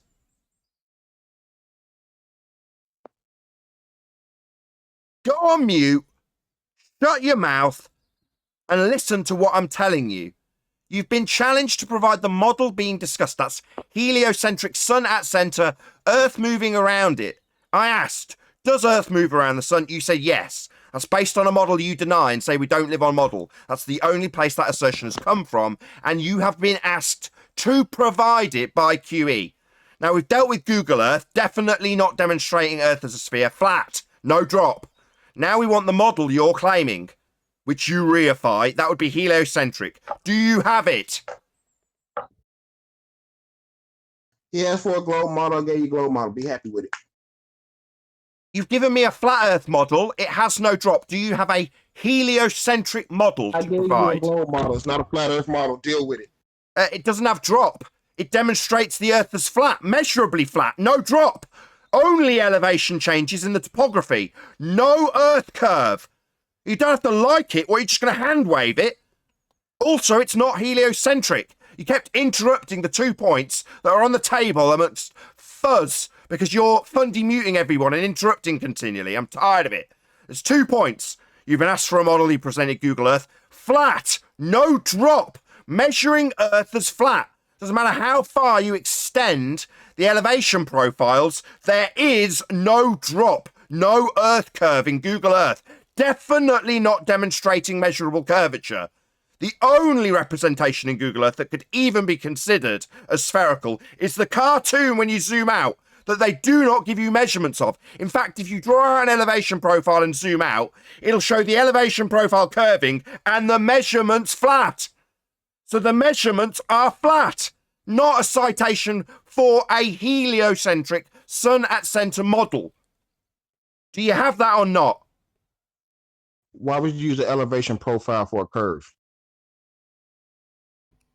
It's not my claim. It doesn't have drop. You just said you did. It doesn't make any difference to the heliocentric model you're not providing. This little red herring. Google Earth has no drop, no Earth curve, no 8 inches per mile squared. Only topographical changes. No Earth curve. What don't you get? He asked for a globe model. I gave a globe model. And no, you did not. You gave a flat Earth map that measures flat. Profile. Why would you use elevation profile? Because that's what would show drop. No, it wouldn't. Oh, so 8 inches per mile squared wouldn't be represented in the topology? Yeah, it would. That's precisely where it would be presented. That's what's in your Earth curve maths. Thank you, sir. Why are you muttering through me, you total scumbag fundy? Why are you muttering through my rebuttals? Yeah, if Earth was curved, it would show in the topology. It does not. What does show is flat, no drop. And you're still muttering and mumbling through me. Why? You bloody coward. Because it's an elevation. That's why. Yeah, the elevation is supposed to drop away at 8 inches per mile squared, according to the claim that Earth is a sphere. That is not in Google Earth. It wouldn't show in an elevation. Sorry, it wouldn't show 8 inches per mile squared as claimed in Earth curve calculators. Why not? No, not in the elevation. No, not just no. Why wouldn't it show Earth dropping away at 8 inches per mile squared? That's what you claim. Because you're looking at elevation. Yeah, and it would drop away at 8 inches per mile squared if it was curved. It doesn't. It measures flat. And you're asking me why I would expect to see drop in an elevation profile? Well, because it's claimed Earth's a sphere, you complete bonehead. It's just not there. There's no drop in Google Earth. Elevation and curve are two different things. Oh, right. And how'd you measure curve? Not with elevation. Oh, so it's not an elevation drop, then, as depicted on screen? It's not the land dropping away, then? It's elevation, Ackham bars. On a globe, yeah. Yeah, you changing the pants, dumbass. Sorry, on Dropping a globe is elevation change. No, it's not. No, it's not. You're a retard, man. He's a stumbling moron that just mumbles through people that actually know the way things work. He thinks he can stutter and stammer and mumble through every single rebuttal that we put to him. There's no drop at 8 inches per mile squared in Google Earth. Now I'm going to ask you a question about this claim to be model you've presented. Where do we see Earth curve measured in Google Earth, Virus? You probably won't. Why not? If Earth's a sphere, you'd see it. They don't have a scale. They don't have... Let me get it straight. You're saying you wouldn't expect to see Earth curve measured in Google Earth. Why not? They don't have a graph for that. Sorry, you don't have a graph for a fundamental premise that Earth is spherical. I'd expect it to be measured. Why isn't there a measurement for Earth curve in Google Earth? Because nobody's using Google Earth to measure that. Sorry, it's being used on a daily basis by professionals to build things. Do you not know what Google Earth's used for? Yeah, I do, but So it is being used for that, you stupid shithead. For that, they won't. Yeah, so it is being used for that. I'm asking why there's no Earth curve in it. You're not answering, though. And I just told you why. Why? Because there isn't any. Because there isn't a graph for that. Yeah, I want to know why there isn't a graph for Earth curve in Google Earth, given that you're claiming it's a model of your Earth, and one of its main defining features is the fucking curve of it, and you're saying there's no graph for that? Well, great model. Okay, that's cool. Not okay, you stupid, dumb, globe-believing clown. It is not okay for you to come here and say Google Earth is a model of Earth as a sphere. I ask you where it measures Earth as a sphere, and you tell me there's no graph for it. You complete idiot. Do you realise how stupid you sound? There isn't one. Deal with it. Oh, there is a graph for Earth curve. Where's the graph for Earth curve in Google Earth? What? Who said that? Sorry, if it's a model of Earth with curvature, there'll be a graph for Earth curvature in Google Earth. Where is it? No, it wouldn't. Who said that? Anybody that's claiming Earth's a sphere and using the model of Google Earth to claim it, that would be you thick idiot. Yep, I didn't. Yeah, you are thick, because you're claiming it's your model, even though it's not what we were discussing. That would be sun at center, Earth moving around it, heliocentric model. You threw up Google Earth, a flat Earth model that measures flat, that shows no curve, that has no graph for Earth as a sphere with any measurements for it. In fact, quite the contrary. It measures flat. Okay, sue Google. Not okay, given that you're claiming it as a globe model that has no Earth curve. Crap model. It proves it's flat. It shows you plenty of Earth curve. It never proves it. Shows? So where's the measurement for that which it's showing? Because when you draw out an elevation profile and zoom out to show Earth as a sphere, the elevation profile actually measures flat. So where's the measurements of the curve? Not the cartoon. You're using elevation, bro. Yeah, that would be 8 inches per mile squared dropping away from your position from any vantage point on a sphere. And it would be measurable. It's claimed to be in Earth curve mass, and yet Google doesn't have any. What gives? Why isn't there Earth curve measurements in Google Earth? Because there isn't a graph for it. I just explained. There isn't a graph for curve. Well, it's supposed to be falling away at 8 inches per mile squared. Do you think it'd be pretty important, given that you're claiming it as a bloody model for it? So no Earth curve in Google Earth then, just the cartoon.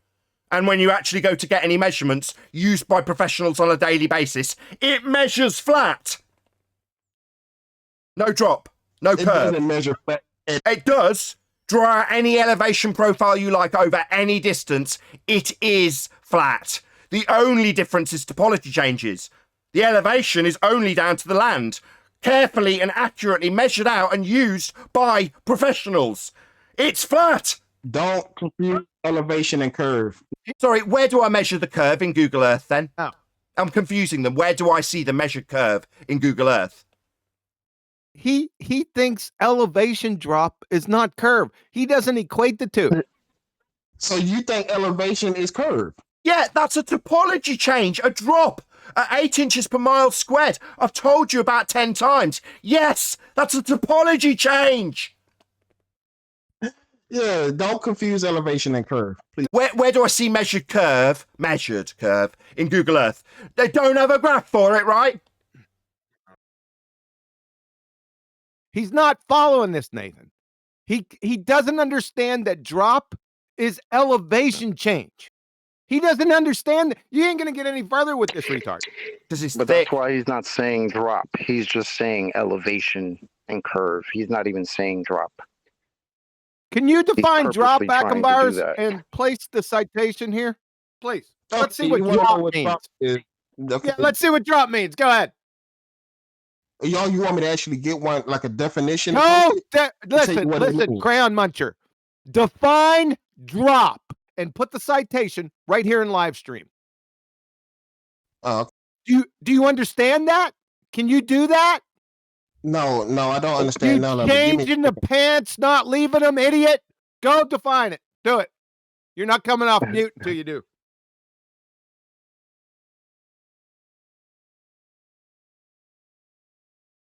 How you got a model of curvature that's got no graph of curvature in it?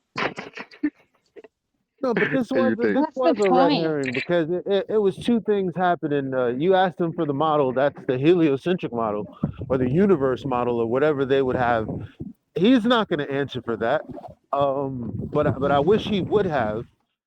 All he did was give Google Earth, which according to him isn't necessary for proving a globe. Why did he bring it up then? It was like his But that's the model go-to, he and then asserted, though. he goes to, I don't need a And graph, it said but why isn't there a there's graph? no I mean, graph. he's not even saying the There's no important graph. things. But Sorry, there's Stacey. another problem. The problem is, no, I guess I'm sorry too. Real quick, I wanted to say Yeah, me this too. joke for a minute. The problem is they don't have a model of their heliocentric model because it's still under construction. It's still being built. Yeah. Maybe 2022 we'll get that graph of the curvature. There isn't any, it's flat. Oh shit, that sucks then. Maybe you should go back and Globers were running away from Google Earth in 2017. Maybe you should go back and listen to that. Running away from Google Earth. They're running away from simple second grade coherence. If you don't understand that drop is like to fall vertically, then you need to be institutionalized. Or in Merriam-Webster definition 4a, the distance from a higher to a lower level or through which something drops. And then the example, it's a 20-foot drop from the top of the fence. Seems pretty simple.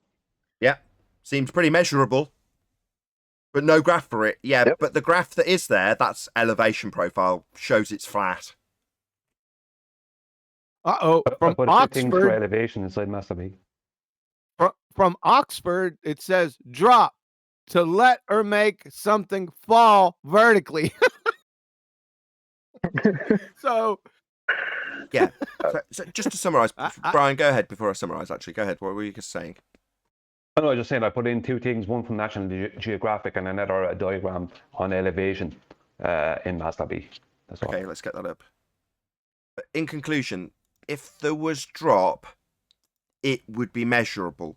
It's asserted to be measurable, and I'm just going to bring up the picture that's been given to me by 10th Man first, which is, this is the distance to horizon calculation, and this is what they claim is Earth curve. Claim to be measurable, obvious, according to them, yet doesn't appear in Google Earth. And then Brian's citation, is it the one with this picture of a mountain, first of all? Elevation. Yes, that's Yeah, here we go. National Geographic, yeah. Perfect. Elevation. Where's the definition? Want to read it out, or do you want me to? I leave you with. I'm on the phone, so I won't be able to see it so well. Okay. Elevation is distance above sea level. They measured in meters or feet. That's all I need to read. Was there another one? Yes, there is. Let's just bring this up as well. Picture of the visual representation that couldn't be any more simple, really. So an elevation profile on Google Earth would show you drop if Earth was curved. It doesn't. It actually shows flat. Used daily by professionals to build on the Earth that we're standing on, which is flat. So his response to fall vertically, Ackham Virus is he's chat skanking. He said there's nothing about elevation.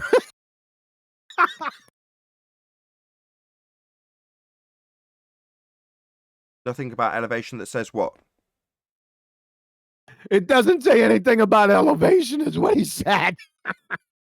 But irony's sake, I put the definition from National Geographic on screen that Brian provided while you were saying that. These people are dumb. They're left in a state of cognitive dissonance. There's no drop in Google Earth, but I'm presenting it as a model, but there's no graph for it, and they didn't need to show it. But the elevation profile, the thing that would show drop, has no drop, but that's perfectly normal. No, Earth's flat. It's just that simple. You don't have a model for Earth as a sphere. You've got a conception of it, an idea of it that you were taught as a kid. That's it. Now we're just waiting for the updated graph, man. Don't worry. I'm with Chocolate. This makes a great clip of Virus saying he doesn't live on the model. Yeah, while simultaneously telling us Earth moves around the sun as per a model. Yeah, but he's playing with us because he wants you to, he's basically saying, I don't actually live on this fake ball. Nobody lives on this fake ball. But then goes, yes, that ball that is a description of reality is happening, though, in my surroundings. Oh, all that they say is accurate. But I just don't live on that fake model car, but I drive one every day. It's the seriousness, the stupidity right now that's coming out of his mouth. And I think it's being done on purpose. I don't know if it's stupid. No. When it seems deliberate, it's normally because of cognitive dissonance. They're holding two positions simultaneously. So they've got to express one belief for one and then simultaneously defend the belief for the other. And it sometimes seems like they're doing it deliberately and are smart. No, just suffering cognitive dissonance. No malice. Maybe a bit of stupidity. I'll give you that. Maybe. No, this is a clear case of Hanlon's razor. No. And Stacey, they're not playing. No. They're serious. Dang. Yep. That's the scary part. Right? That's what worries me because I'm actually thinking that he's joking and I'm laughing inside for him going, haha, you got to 30 minutes of fame. I get it, but these people are serious. And if you actually can say that you're serious without laughing, yeah, I'm a little worried about that. Yeah. Virus laughs because he's scared.